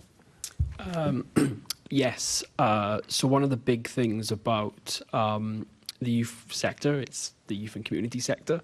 I think often people overlook the responsibility of these workers have in the community. Been a practicing youth worker now for about 18 years. Try not to broadcast that because it shows my age. But a lot of it shows that actually the time, as you said, the time that needs to be taken in to support the child or young person also goes on to the family, parents, guardians, carers, fosters. There definitely needs to be, possibly it's what the youth sector's not promoting enough, is that actually, yes, we work with children and young people, but more importantly, we are there to support the parents and guardians through that process as well. I know lots of members that we're currently engaging with, they actually have kind of times and spaces for parents and guardians to access the youth project whilst the young people are not there. So it's kind of their own safe space, but there definitely needs to be more kind of promotion on the importance of these youth and community workers that should be in these areas. Yeah. Okay. My last question would be to John. In your work, do you work with parents? And people always say yes, but are they part of the conversation? Are you actively promoting to children to be involved with their parents? And that's where their greatest, this is a personal opinion, that's where their greatest level of learning and safety will be with their parents. Is that part of your work? Or are you just really only focused on the children? So Young Hackney is an integrated early help and prevention service. So we combine the sort of universal open access youth work side of things that we do and the kind of group work that happens in youth clubs and adventure playgrounds, community sports settings, all those kinds of places where lots and lots of children come to, with individual targeted support for young people specifically and their families. So we'll always think family, whether that's parents, carers, siblings, extended family. Anytime we're doing a specific piece of work with a young person, you would always be considering that family network, what their needs are, what their strengths are, what's underlying or maybe contributing to aggravating their particular circumstances. If we're thinking about risk of offending, what's the sort of protections that family offers versus some of the risks that might be underneath some of those matters. So the short answer is yes, all the time. But again, I think that is a cultural thing, that people should be thinking family all the time. And that's, whatever your composition of your family is. But those significant adults are so important to building protection to all kinds of extrafamilial harms, but especially exploitation. I'm glad to hear you say that, but parents are not part of the conversation. I've been in 100 of these meetings. The last piece, do you do a general piece with parents? When I used to run my youth service, one of the most powerful things was we used to run Did You Know? And we did You Know Health, Did You Know Crime, blah, blah. But do you do just a general, especially for young parents, that they can just wander in and find something out? Is somebody pushing that information out there? Yeah, I think we have a range of different types of interventions like that. And sometimes we bring parents together with youth workers to think about, okay, how do you exchange skills? So the sorts of skills that a youth worker might have, the sort of skills that parents and carers need, and how those things complement each other to build safety plans. So yeah, definitely. Chair, back to you. Thank you. Thank you very much. We're going to take a few minutes break now just to give our panel a bit of time to just decompress. So if everybody could be back here at 11:30, please. Thank you. I should have mentioned in you.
Okay, let's reconvene. So we're now moving on to community engagement. Assembly Member Bakari. Thank you, Chair. I was actually really pleased that Lord Bailey was talking about parents, because I do want to dive into that a little bit more, but not about what youth services are doing in terms of working with parents, but what are the Metropolitan Police doing when it comes to working with the police. Katja, I mean, I've heard some really horrific, traumatic stories about children being interviewed without parents. You know, some children as very, very young as 4 years old, you know, having to be interviewed. Now, this is a problem, is it not, that this is even happening, and this is a worry. What can the Met be doing better when it comes to creating positive relationships, not just with children, but with parents as well? I mean, children interviewed by the police in a criminal context need to have an appropriate adult present, and there will be one present for interview.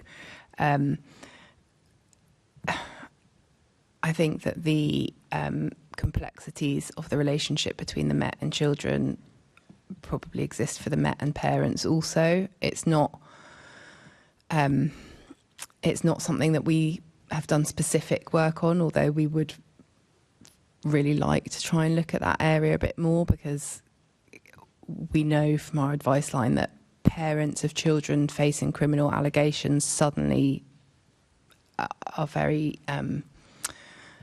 they feel very left out of the process, and certainly, you know, at the right at the end of the scale, children who go into custody, either on remand or as part of a sentence. I know that lots of parents that we've spoken to say that they feel like they don't have a child anymore for that period because their involvement is so reduced. So I don't think I can really say much more than it's on our radar, and it's something that we recognise as really somewhere that we would like to put some attention to, but we haven't got to it yet. Is there perhaps an argument to say that there does need to be more of a focus on the Metropolitan's relationships with parents and how they need to build that positive relationship with parents more, particularly for most vulnerable children, and particularly for very young children as well, that they can be in contact with? I mean, yes. I think that it probably, I would say it falls into the same camp as improving relations with children. It's, you know, in my mind, that I'm sure that it would be a positive for there to be improved relations with parents also. I can't see any downsides to that. I mean, I know that Rhys and John, you've talked about how some of the work that you've been doing with parents. Have they come back to you about their worries about how the police have been dealing with them or the lack of engagement with them? Personally, no. This is just feedback that we get directly off our members. So we never actually hear the kind of follow-up. I guess one of the only things that I'd like to say about this is that we often talk about having like a very holistic approach when it comes to working with children and young people, and often when it comes to it, parents and guardians are also are often secondary from my kind of general experience as a practitioner. So for me, I would very much welcome some process where parents and guardians are more actively involved in this process, rather than just relying on partnership working with sectors, basically. Thank you. I mean, we've talked a little bit about youth services and the Metropolitan Police engaging with youth clubs, and even, you know, providing activities. Have any of you got kind of really positive feedback about something that the Metropolitan Police have done with youth services that actually have made a real difference to young people's lives? And do you want to see more of that? Has anyone actually got any real clear positive news that we should be seeing more of? There's one example which I could speak of one of our members in East London. I know that very recently they've started having a much better rapport and relationship with their local officers. I believe it was the youth organisation kind of initiating this process, which I think is really positive. But they spent a lot of time really focusing on that like community engagement by allowing officers to kind of have access to the project at certain times, and then them actually using that area as like a surgery, so then that it's not just specifically a youth organisation, it's a community like community hub almost. And I know from speaking to the practitioners that they've definitely seen like an attitude shift of the young people that they're working with. Brilliant, thank you. And Carly, and we were talking earlier about all the different characteristics of children and all the different backgrounds and the need for more analysis on this particular area. But the Met is saying that they're ensuring that a wide range of children's voices are being heard, and they are trying to engage with all young people that represent London. Do you think that is actually happening with the way they're engaging, that they are reaching out to all young people?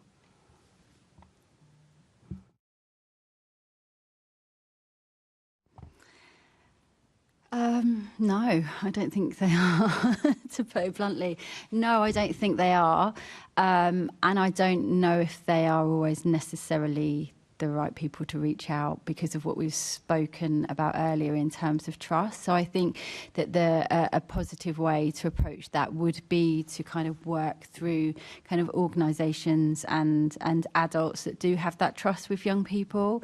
And then I think they would be much more likely to reach a wider range of young people. But I think that there are a lot of young people that won't want to engage with that process directly with the police, so they're not going to hear from them directly. And I think that will be impacted by kind of different experiences with the police, but also to kind of different sort of intersectional identities and protected characteristics. And so I think that it's really important that the police think about the mechanisms for engaging with those young people and the routes that they might take to that, and that might have to be quite sort of individualised and nuanced to sort of make that accessible. I don't think sort of setting up general advisory boards are going to get sort of representation from all young people. That will only be the young people that kind of feel safe enough, able enough, confident enough to go into those spaces. So I think there needs to be quite a wide range of approaches to that some of that needs to be really, really individualised to kind of understand a wider spectrum of needs. So, I mean, just to kind of finish off, I think many of us are involved with youth services. I am too. And one of the things that we worry about in the youth sector is the lack of funding and support for youth services. And so, yeah, Carly's saying we need to work with the Metropolitan Police, have to work with those youth services, but those youth services are depleting in number. There are less people out there who are in youth centres. Youth centres aren't, where are they? And even London Youth, you've seen reductions in your funding and the support that you're getting as well, even from the government. Where does the Met go if this is the case, and what do we need to push for from the Mayor to make sure that that engagement that the police is doing with you is better supported? What would your ask be? Oh, big ask. I think, firstly, just to kind of dovetail off to the previous question, I know something that's happening in the youth sector, specifically in London a lot, from engaging with other services, NHS, Department of Education, Electoral Commission. They're now having a standardised participation model, so they're adopting this. I'm aware that currently through DCMS that there's a new youth work strategy that's about to be kind of draft very, very soon. We're assuming that this participation model is going to lie across that as well. So I guess to have a cross-sector approach, I would strongly suggest the Met to look into what the Lundy model is. That then also helps them establish ways of having that more child-centred approach when engaging young people for feedback. And then just to go back to your question again about... sorry, what was the question again? Sorry. What would the ask be of the Mayor about the struggles and the need for support for the youth services, particularly when it comes to funding and making sure that you guys have to exist? Yeah, massively. If you want the Met to work with young people, you guys need to be there. And we're getting to a place where that might not even happen. Yeah, like I'm aware that through the Mayor of London's office, they're looking to do the 100,000 mentoring programme, which is great, provide 250,000 young people with positive opportunities. But that's not enough. I mean, we engage about 740,000 young people a year across the capital through our members. And, let's be frank, 250,000 is just the tip of the iceberg when it comes to the amount of young people that we actually have in the capital. I think the funding landscape has massively changed. I think something that we're having to do as a membership organisation is to support members into a new kind of fundraising model because they can't rely on grant funding. So, more funding to keep these provisions open, please. That's basically what I was asking. Great, thank you. Please, thank you. Assembly Member Harani will ask the next question. Thank you, Chair. And it's a question on the police cadets. I don't know if any on the panel have experience of working with people or with cadets. No? John, you do. Okay, so I'm going to turn to you for this one, John. Just turning to an IOPC survey which found positive experience and confidence in the police for those that had experience of police cadets. What are your views on the police cadets? Are they an important mechanism in improving that trust?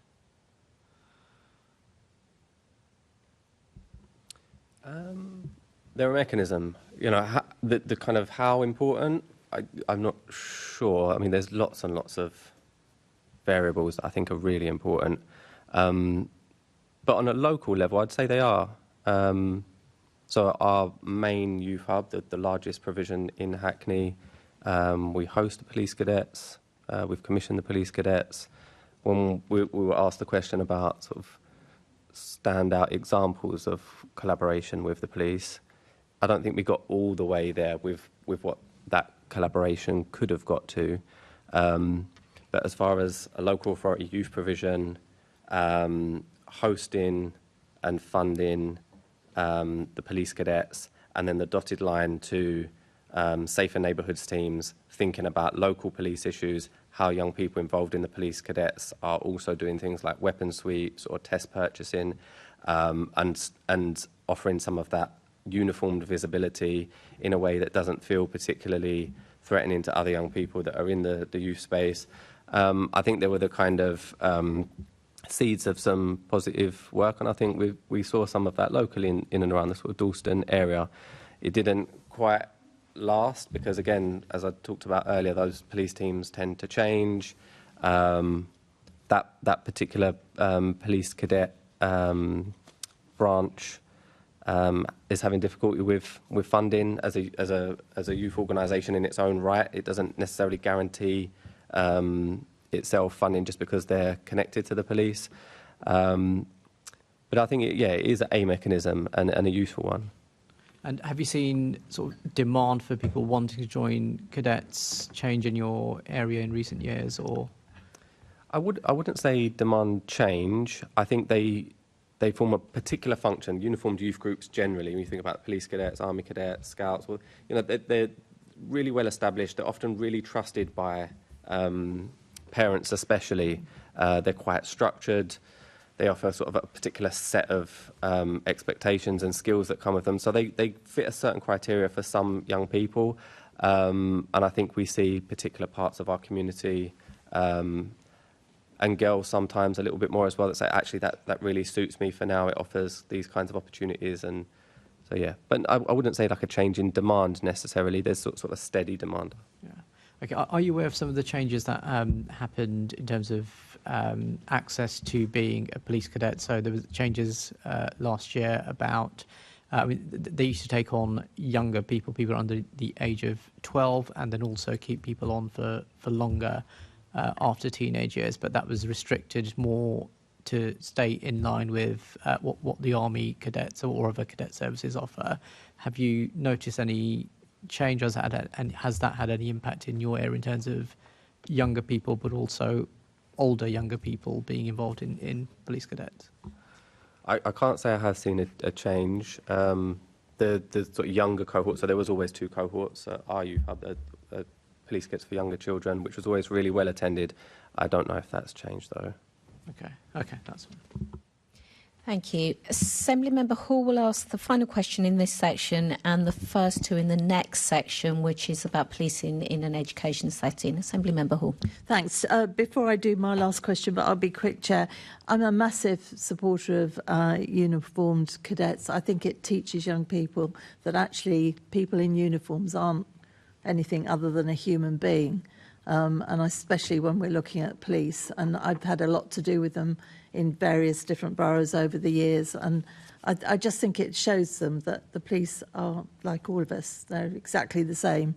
And on that note, do you think, whenever I sit in many committees like this, and it's always the police have got to make the effort to communicate with young people and to find different ways of communicating with them, but the one thing that often strikes me, I taught my children right from the beginning, if you walk past a police officer, unless they're talking or they're doing something, say good morning or communicate with them. I always do. If I walk down a road and see police officers, I will say hello or good morning, because that is a way to communicate with people. We don't seem to teach children that way. We always seem to think that it should be the police officers making the effort.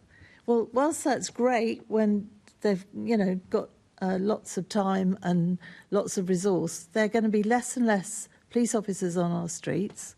They've got more and more to do with crime, various different crimes, and they've got less and less time. So I think sometimes we should be thinking of different ways of it being a two-way thing, because too often people think the police are the police and they're over there. They don't stop to think that they're human beings.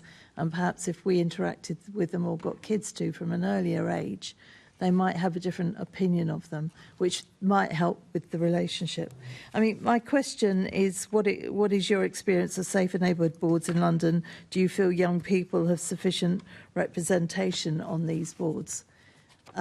Do any of you deal with safer neighbourhood teams, boards? No? Okay. Where I live, on the board that I've sat on since they started, we've always been quite lucky, but I know other boards have terrible, terrible problems. And quite honestly... Assembly Member Hall, would you like to explain what they are? Maybe our panel would like to talk about whether they do want to be on the boards and whether they should be represented on the boards. Young people often don't want to, because quite honestly, young people don't want to sit in boring meetings that go on for a couple of hours. I have trouble myself at times. So, a young person is... And that's why I think we have problems. I think youth... safer neighbourhood boards might be an idea, but getting quite a few young people to go to that sort of a thing, it's not their thing generally. Do you all know what a safer neighbourhood board is? Can I just pick up a couple of points? I just want to go back to what you said about young people saying hi to the police, and I think with respect, we need to think about sort of positionality and different experiences with the police. So some young people won't feel safe enough to say hello. And so I think we need to kind of think about that context. But I think that's why, linking it to what you said about representation at the board, we need to think about accessibility and how young people can engage with those processes. And it isn't necessarily that young people are going to feel safe enough or enabled to join those boards, but maybe we need to think about how we deliver them differently. So maybe those boards need to come into the spaces where young people do feel safe and have trusted relationships. So that might be in the youth centres, it might be in existing kind of participatory groups where young people have built up trust, built up relationships. So actually that is then a safe space for them to be able to have those conversations. So I think what we often do is, because it's really important to have kind of participatory spaces, is that we try and build that into each different organisation, and then young people are expected to go here, go there, have a voice here, have a voice there. But actually I think maybe we need to do better at kind of coming into the spaces where the young people feel safe. So maybe there's an opportunity to think about differently how we can kind of hear from young people without them necessarily having to join a particular panel or an advisory board, but think about it being both ways Yeah, as well. I see your point completely. And going back to the first part, I do get that some young people don't feel confident. But I think if they saw some more of their peers taking that approach, it might trickle down. It's not something I've ever heard anybody say before. It's always the onus is on the police to do all the communications. And I'm just thinking, sometimes we're going to have to think out of the box. There's less money going around everywhere. A better relationship between the police and young people is desirable for every one of us. And so perhaps thinking outside the box, because however much more money, and Rhys, I hear you want more money, absolutely, but then so do the police, because their numbers are going down drastically. And we're coming now on to safer school officers. They are being removed, as you know. I particularly feel very strongly about that. I think, again, it shows police officers as human beings, because they get to know them, as Emma said, by their Christian name very often. They get to know them as a person. Some of this has been answered, so I'll roll my two questions into one. What role do police officers have in schools and other educational settings, and how well do the Met's neighbourhood teams engage in educational settings? What works well and what could be improved? And obviously they're coming out, and you've already said, Rhys, that you're unhappy that they're coming out. Has anybody else got any views, or do you want to carry on from that, Rhys? Yeah, so my view is specifically from what the young people that we engage with, they're often, well, they are, the majority of them have fed back to say that was their relationship with the Met, you know, and just like I think what we've kind of reiterated all morning so far, it's about sustaining like positive relationships with young people. I think there would be a really good discussion on, yes, we're talking about safer schools officers for children and young people that are actively engaged in statutory education. My question would be, what about the young people that are not engaged in education? You know, and is there any correlation to where do they get support? So I appreciate it's a double-edged sword, because some of the young people now feel discriminated against because they're positively engaging in education, they want them to increase their social mobility, but yet they've lost that kind of person that they trust and respect. But I also appreciate the fact of now these safer schools officers now being designated ward officers. I much prefer this more like community focused perspective, because I'm assuming that these designated ward officers are going to have multiple spaces where they're going to be working in. So that could entail have a wider spread and bigger impact on developing positive relationships. So it's a double-edged sword. That's how I feel I about hope it. you're right. I'm afraid I fear they will just disappear into the ether, and I think the Safer Neighbourhood School officers were fantastic. Looked after children are some of the most at-risk young children in London. How could the Met improve its way of working with the local authorities in reducing reoffending and safeguarding strategies for looked after children? Any views? No? Yeah, yes? Sorry, Katie? can you just repeat the... Yeah, looked after children are some of the most at-risk young people in London. How could the Met improve its way of working with the local authority in reducing reoffending and safeguarding strategies for looked after children?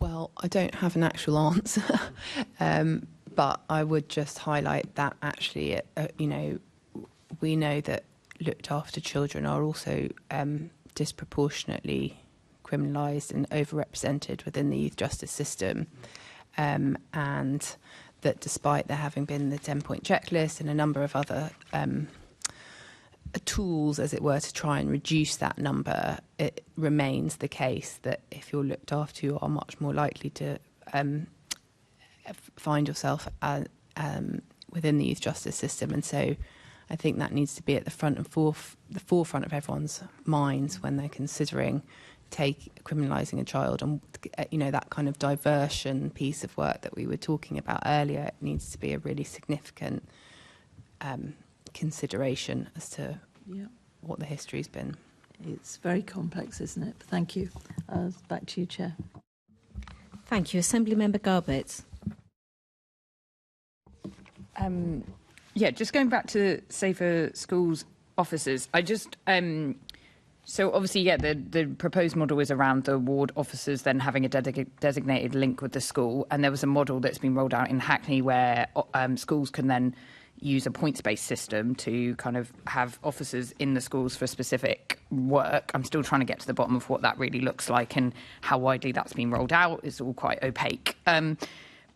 In this committee previously, we heard from Ending Violence Against Women and Girls, and they were talking about the fact that actually organisations like them and youth organisations are actually better placed to do some of the work within schools that police officers were undertaking. Things like workshops, delivering information about safety, trusted relationships, that organisations with that expertise might be the better placed organisations. So I didn't know if people had thoughts on that, about some of the things that have been identified as a need and who's the right person to kind of meet that need. Carly, you look like you might have a response. Shall I start with you? Just to really say that I tend to agree with that. I think my experience has been quite mixed with schools officers, and I've met some individual ones who are great and are able to build trust and lead with empathy and curiosity and kind of really prioritising children's safety and those relationships. I have experiences with others where that isn't necessarily their approach. So I think, sadly, there isn't a consistency there. If it was more consistently in the first example, then that would be great. And actually, I do think that there are maybe organisations that would be better placed to be within schools that can hold those consistent relationships and be an opportunity to engage with the police as and when that's needed, rather than that often is the first point of call for young people. And I think particularly when, we're dealing with issues that maybe feel like they are on that kind of boundary of does it need an arrest? There's things like sharing images of one another, where actually sometimes that is intentionally harmful and very damaging. Sometimes it's young people with not the skills, understanding, critical thinking, and actually engaging with a young person in a conversation around that is going to be much more beneficial than arresting them for what they've been involved in. And so I think that there should be kind of consideration about who might be the right organisations or kind of agencies to be in that space. I don't think it's as clear cut as it shouldn't be the police, it should be the police. But I think if it's going to be the police, there needs to be kind of a baseline understanding of the child first approach, what that looks like, how that's embodied in practice, what that looks like in those day-to-day interactions. So it can be the police, but it needs to be done in the right way, I think. Great. Katia, yeah.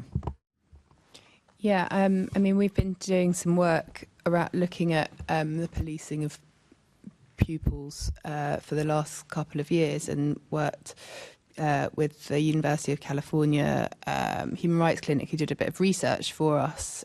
And I guess one of our concerns was really which schools had Safer Schools officers and how that decision was made.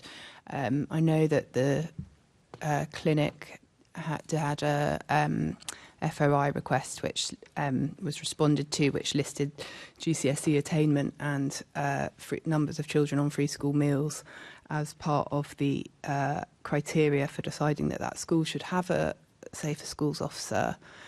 And then there was the 2020 case brought by the family of a black autistic boy against the Met, concerned that they hadn't considered their public sector equality duty when making decisions about where to place Safer Schools officers and the impact that might have. So our concerns were really founded in whether certain demographics of pupils were going to end up with a negative impact from having a police officer in their school, which might not be in another school. So were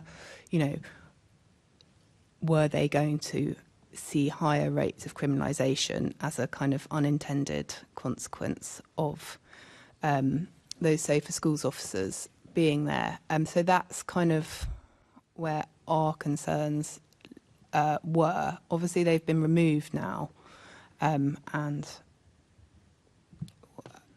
I'm curious about the how the new role, the new ward officers are going to be placed, because I haven't seen anything about that. I'm quite curious about that. Yeah. Yeah, because I think that's an interesting dynamic, because obviously in the context of Child Q, I think there's some confusion about what happened, not from you panel, but generally, because obviously the Safer Schools officer was at home due to the pandemic, was phoned by the school, and they told them to call the local on-duty team, who were the team that came into the school. So obviously will be this new proposed model of having this kind of contact. So it's just, yeah, it's that concern around how that scrutiny is happening around, exactly like you were saying, Carly, like what that role is, what's being responded to, how that's understood within the school. You know, it's all that wider context, isn't it? I think there's an opportunity here, isn't it? And what can happen on a local level that brings together, really importantly, the school and the police, and then those other providers that you're talking about, to think about how we address all these kinds of different issues that's specific and localised. So in theory, there's the opportunity to do something well, and I do think there are a range of different organisations that would be well placed to come into school and do the sorts of work you're describing. But it's very dependent on how the school approaches that, I think, and what's their sort of culture of collaboration with their local partners. Great, thank you. Back to you, Chair. Thank you. Assembly Member Lord Bailey. Thank you, Chair. I've got a few points. Firstly, if the criteria on which an officer goes into a school or not, I like John's approach to see it as an opportunity, but we can't on one hand say that we must support poor communities with free school meals, etc., and then not use it as a reason to be in that school, because they are the parts of the community that are having the poorest social outcomes, and police, being involved with the police, can be a very poor social outcome. So the police should be in that school as part of a preventative measure, I would suggest. And I come to Carly, almost as a bit of a challenge, Carly. You are very strongly making the point that lots of young people, and certainly a particular group of young people, can't be in a space. I certainly work with boys who are not going to join a youth parliament, and they're not coming to say for local neighbourhood meetings. That's how I ended up there, because they wouldn't go. I fully get that, but isn't that a challenge to you to then provide a space, because you have the clientele who don't have the voice? So shouldn't you be reaching out and providing space to make that happen, because you can act as an intermediary? Which copy they send, when, how they speak, is it email, is it face-to-face, whatever. Isn't that a challenge to your part of the sector to make sure that your very challenged young people are being represented? Yeah, absolutely. And that's a challenge that we do accept and we do take on. We do have a really well-engaged group of young people who are our VIPs at Safe London. That stands for Voice, Influence and Participation. So we regularly meet with them, and we regularly invite colleagues in from across the sector and give the kind of space and audience over to them, but we will bring them into our space and think about kind of how we would run that session with those people, think about the needs of the young people that are going to be in the room. We decide that with the young people. We don't say you have to talk to them. We'll be like, these are a range of people that you would like to talk to. So yes, we do that. However, we're a really small part of a much bigger puzzle. We also really challenge financially. We invest money in properly resourcing our participation so that we can appropriately support the young people to engage with it, because, like I said, they're not young people that are kind of dealing with universal issues. They're really dealing with really complex issues. We have to do a lot to support them to be there. We engage them in a group as an individual, thinking about their needs. We also properly remunerate them for their time so that they know that their time is valued and that it is meaningful. We feed back to them.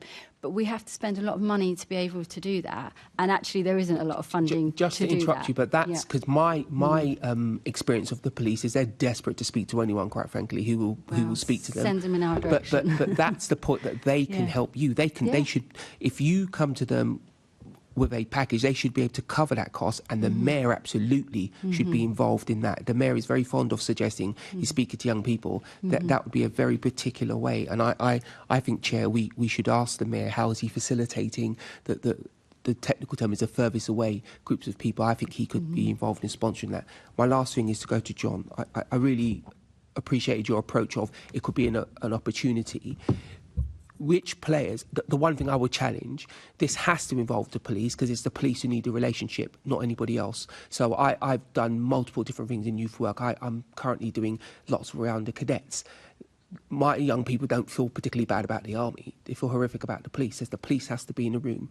So bearing that in mind, who do you think, John, is best placed, and again locally, because that's what you're feeling, to have that conversation, to act as the broker, to build the correct format for any given of your local schools? Is it something that Hackney Youth could do, or is it an individual school that would need to do it, or is it the police or some other organisation? Yeah, unfortunately, that's a tricky one as well, especially in Hackney, and I imagine it's similar across other local authorities, where we have a lot of academies in Hackney, and we have a lot of schools that have a particular culture, a particular approach, and a particular sense of independence in how they'd like to go about the way things are done. And so it isn't really one partner or another. The local authority has its education department, and they have a degree of influence and obviously responsibility for the way education is done locally to a point. But it kind of takes everybody taking some of that responsibility and coming to the table, whether it be the police, each individual school, the education authority, youth providers, voluntary community sector, who I think are really important in trying to bring that together.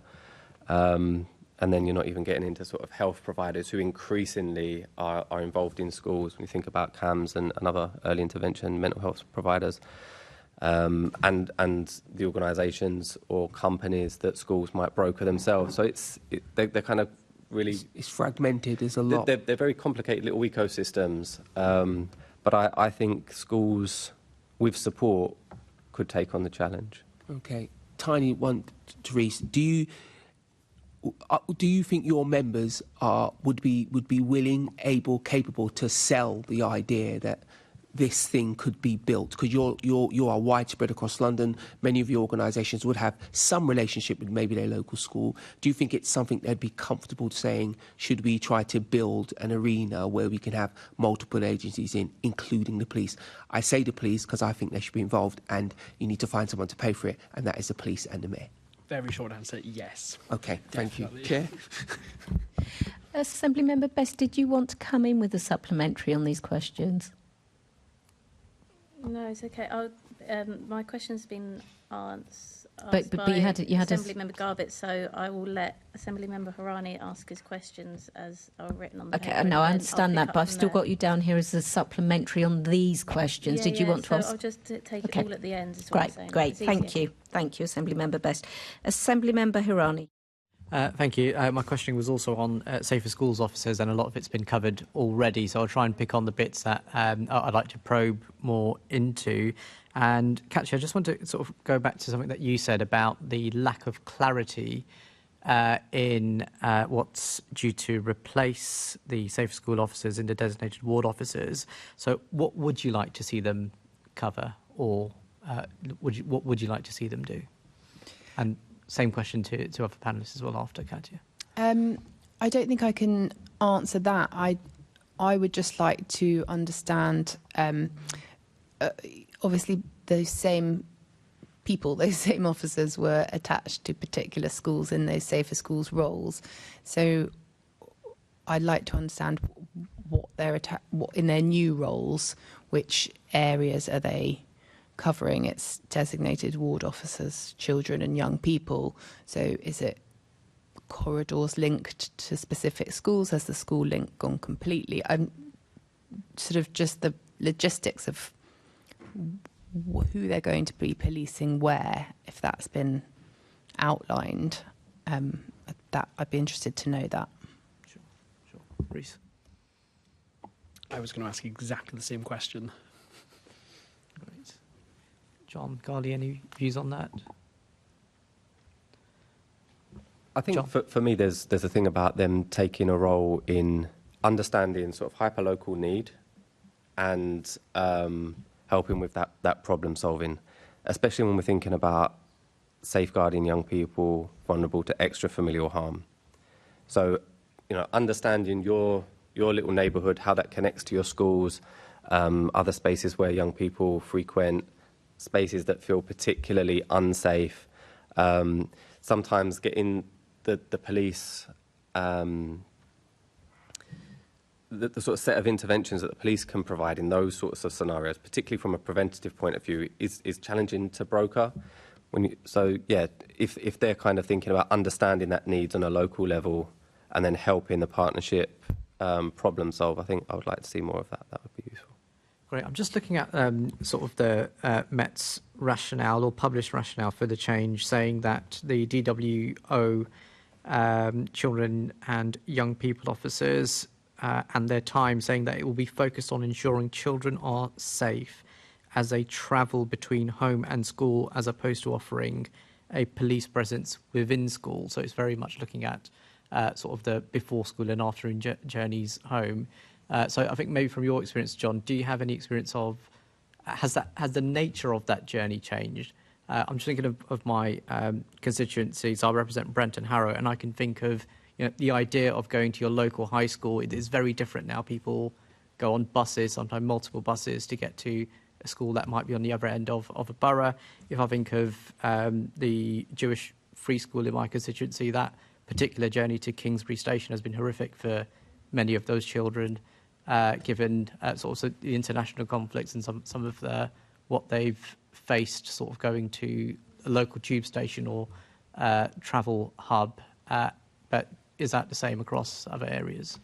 I think we know that sort of 2-hour window of time immediately after school ends and parents who are working return from work, a period where there's less adult supervision is a particularly vulnerable time for some young people. And so if they're still out after school,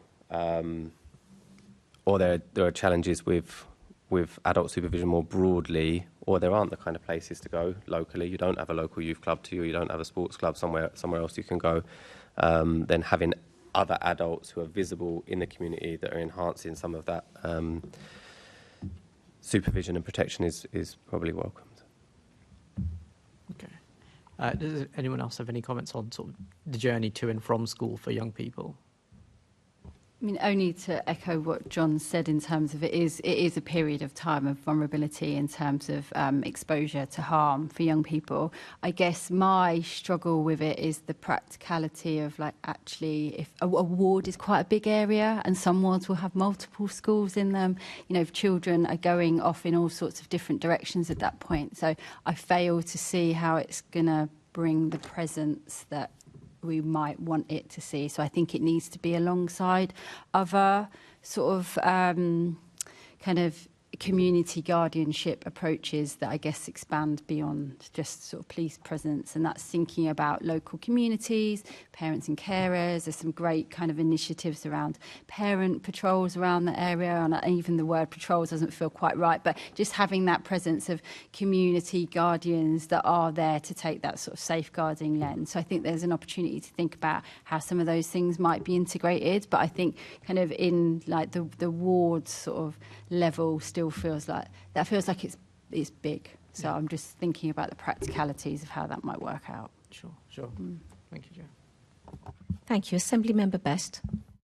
Thank you. I'm just trying to put the whole thing together, and it just seems slightly nuts to try and find the rationale in the argument. I think some of the people that have said they're against school officers and then saying this is an okay idea to have designated ward officers, which I think, as you rightly pointed out, Carly, that's nuts anyway. They're never going to be able to help, But to suggest that instead of having someone in the school that you can hopefully talk to and engage on in a more human nature, as opposed to someone that's over watching you going home and perhaps patrolling around, that seems more authoritarian to me and slightly scarier than someone in the school.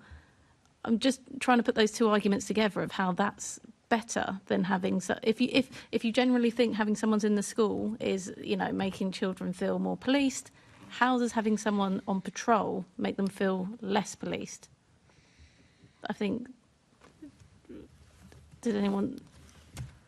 I think for me it comes back to that thing that I said earlier of the sort of inconsistency of how it's approached. And so I think it comes down to the individual officers and how they are embodying that child first approach or not, as the case may be. So I think if we can get to a level of all officers applying that child first approach, then maybe it could be an additional helpful thing to have within the community, the same way as it could be an additional helpful thing to have in a school. But it's about how it's applied in practice. And I think for me, it comes right back to the first conversations that we had at the beginning of the meeting around like conduct and how those individual engagements and interactions happen. So for me, it's less of like, is it in a ward, is it in a school? It's all officers need to be kind of conducting themselves in a particular way to be able to build relationships, show empathy, show curiosity, lead with a safeguarding approach. If that's happening, then it's sort of any of those options are going to be great, right? But if it's not, then they're all going to be felt to be punitive and kind of criminal justice focused, and young people are still then not going to trust the police. So yeah, it's all about the individual, right? Is what you're saying, and that's but is it though? When actually maybe it's the kind of the structure I think of the it is about police I mean, there's neighbourhood officers that I've worked with that can walk up to gang members and they'll greet them. They'll have a conversation with them and greet them by their, you know, that what Assembly Member Hall was saying about kids not saying hello to officers. Like, I know people that are part of gangs that will literally say hello to the local officer because the neighbourhood officer is kind of got that reputation of being fair and only, you know, not over policing, doing stuff when they have to. So I think it is slightly individual, perhaps. But the other thing is that the designated ward officers are, by virtue of what the new role is, not going to be visible. I know from when I speak to sergeants in my local area and even the inspector, when there's an incident with young people committed by a young person to another young person, the schools officer is the person that knows who it is straight away, and that's where the intelligence comes from. How are we going to fill that intelligence gap?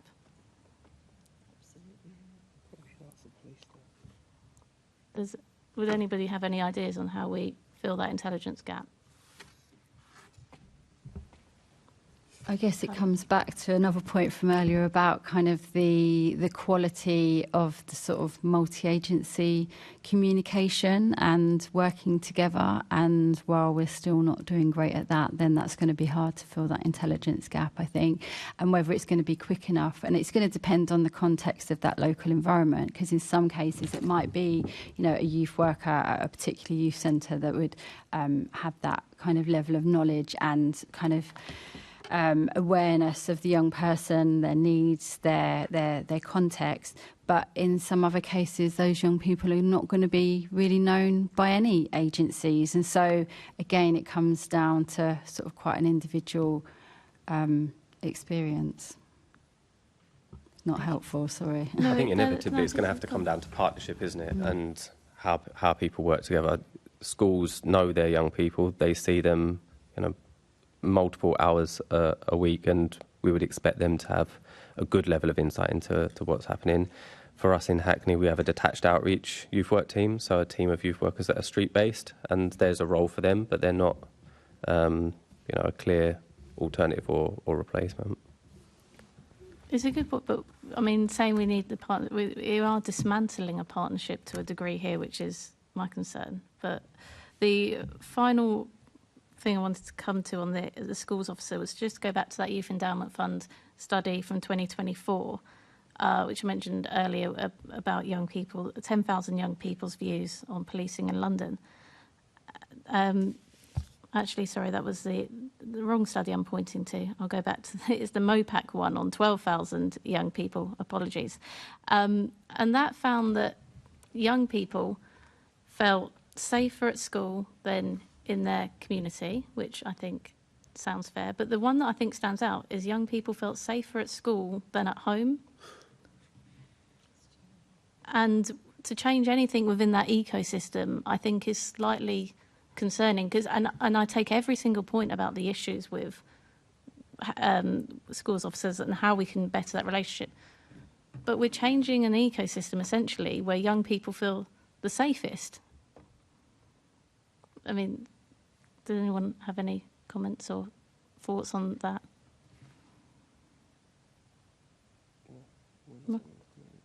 No? Okay. But, I mean, would you... But hopefully... I think, Rhys, you've mentioned earlier the work you've done in response to raising the flag around schools officers. So hopefully that work can continue, I guess. From you. But did you want to add something? Sorry. No, nothing. Okay. Just agreeing. All right. Yeah, I mean, it's like I think one of my favourite quotes from the current National Youth Strategy is that how are we expecting young people to navigate a broken system? Yeah. And I think now the one thing that seems to have worked from feedback to young people that we engage with is now, well, effectively being taken away. So, but I do see the rationale in both sides, because I guess from a policing perspective, they can gain access to more young people, because young people that are not accessing education are still going to be out in the community or that ward kind of during that time anyway. So it's a tricky one. Better still just have more police officers, but...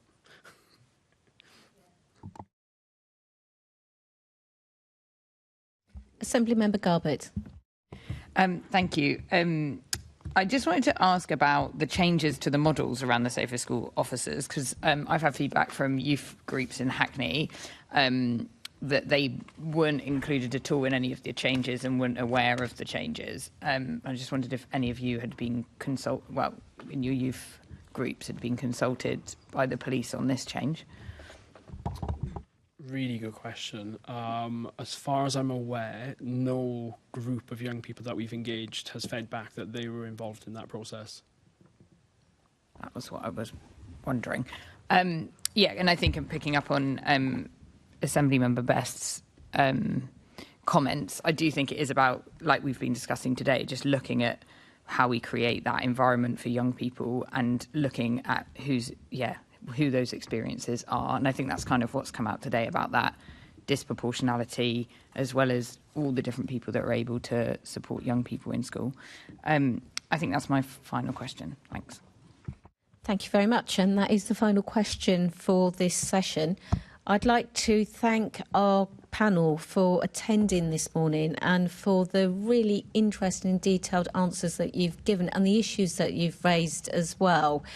And I do hope at some point we'll see you again in the future. Can I ask the committee to note the report and the discussion? Noted. Can we also delegate authority to me as chair in consultation with party group lead members to agree any output arising from the meeting? Agreed. Can I ask the committee to note its work programme?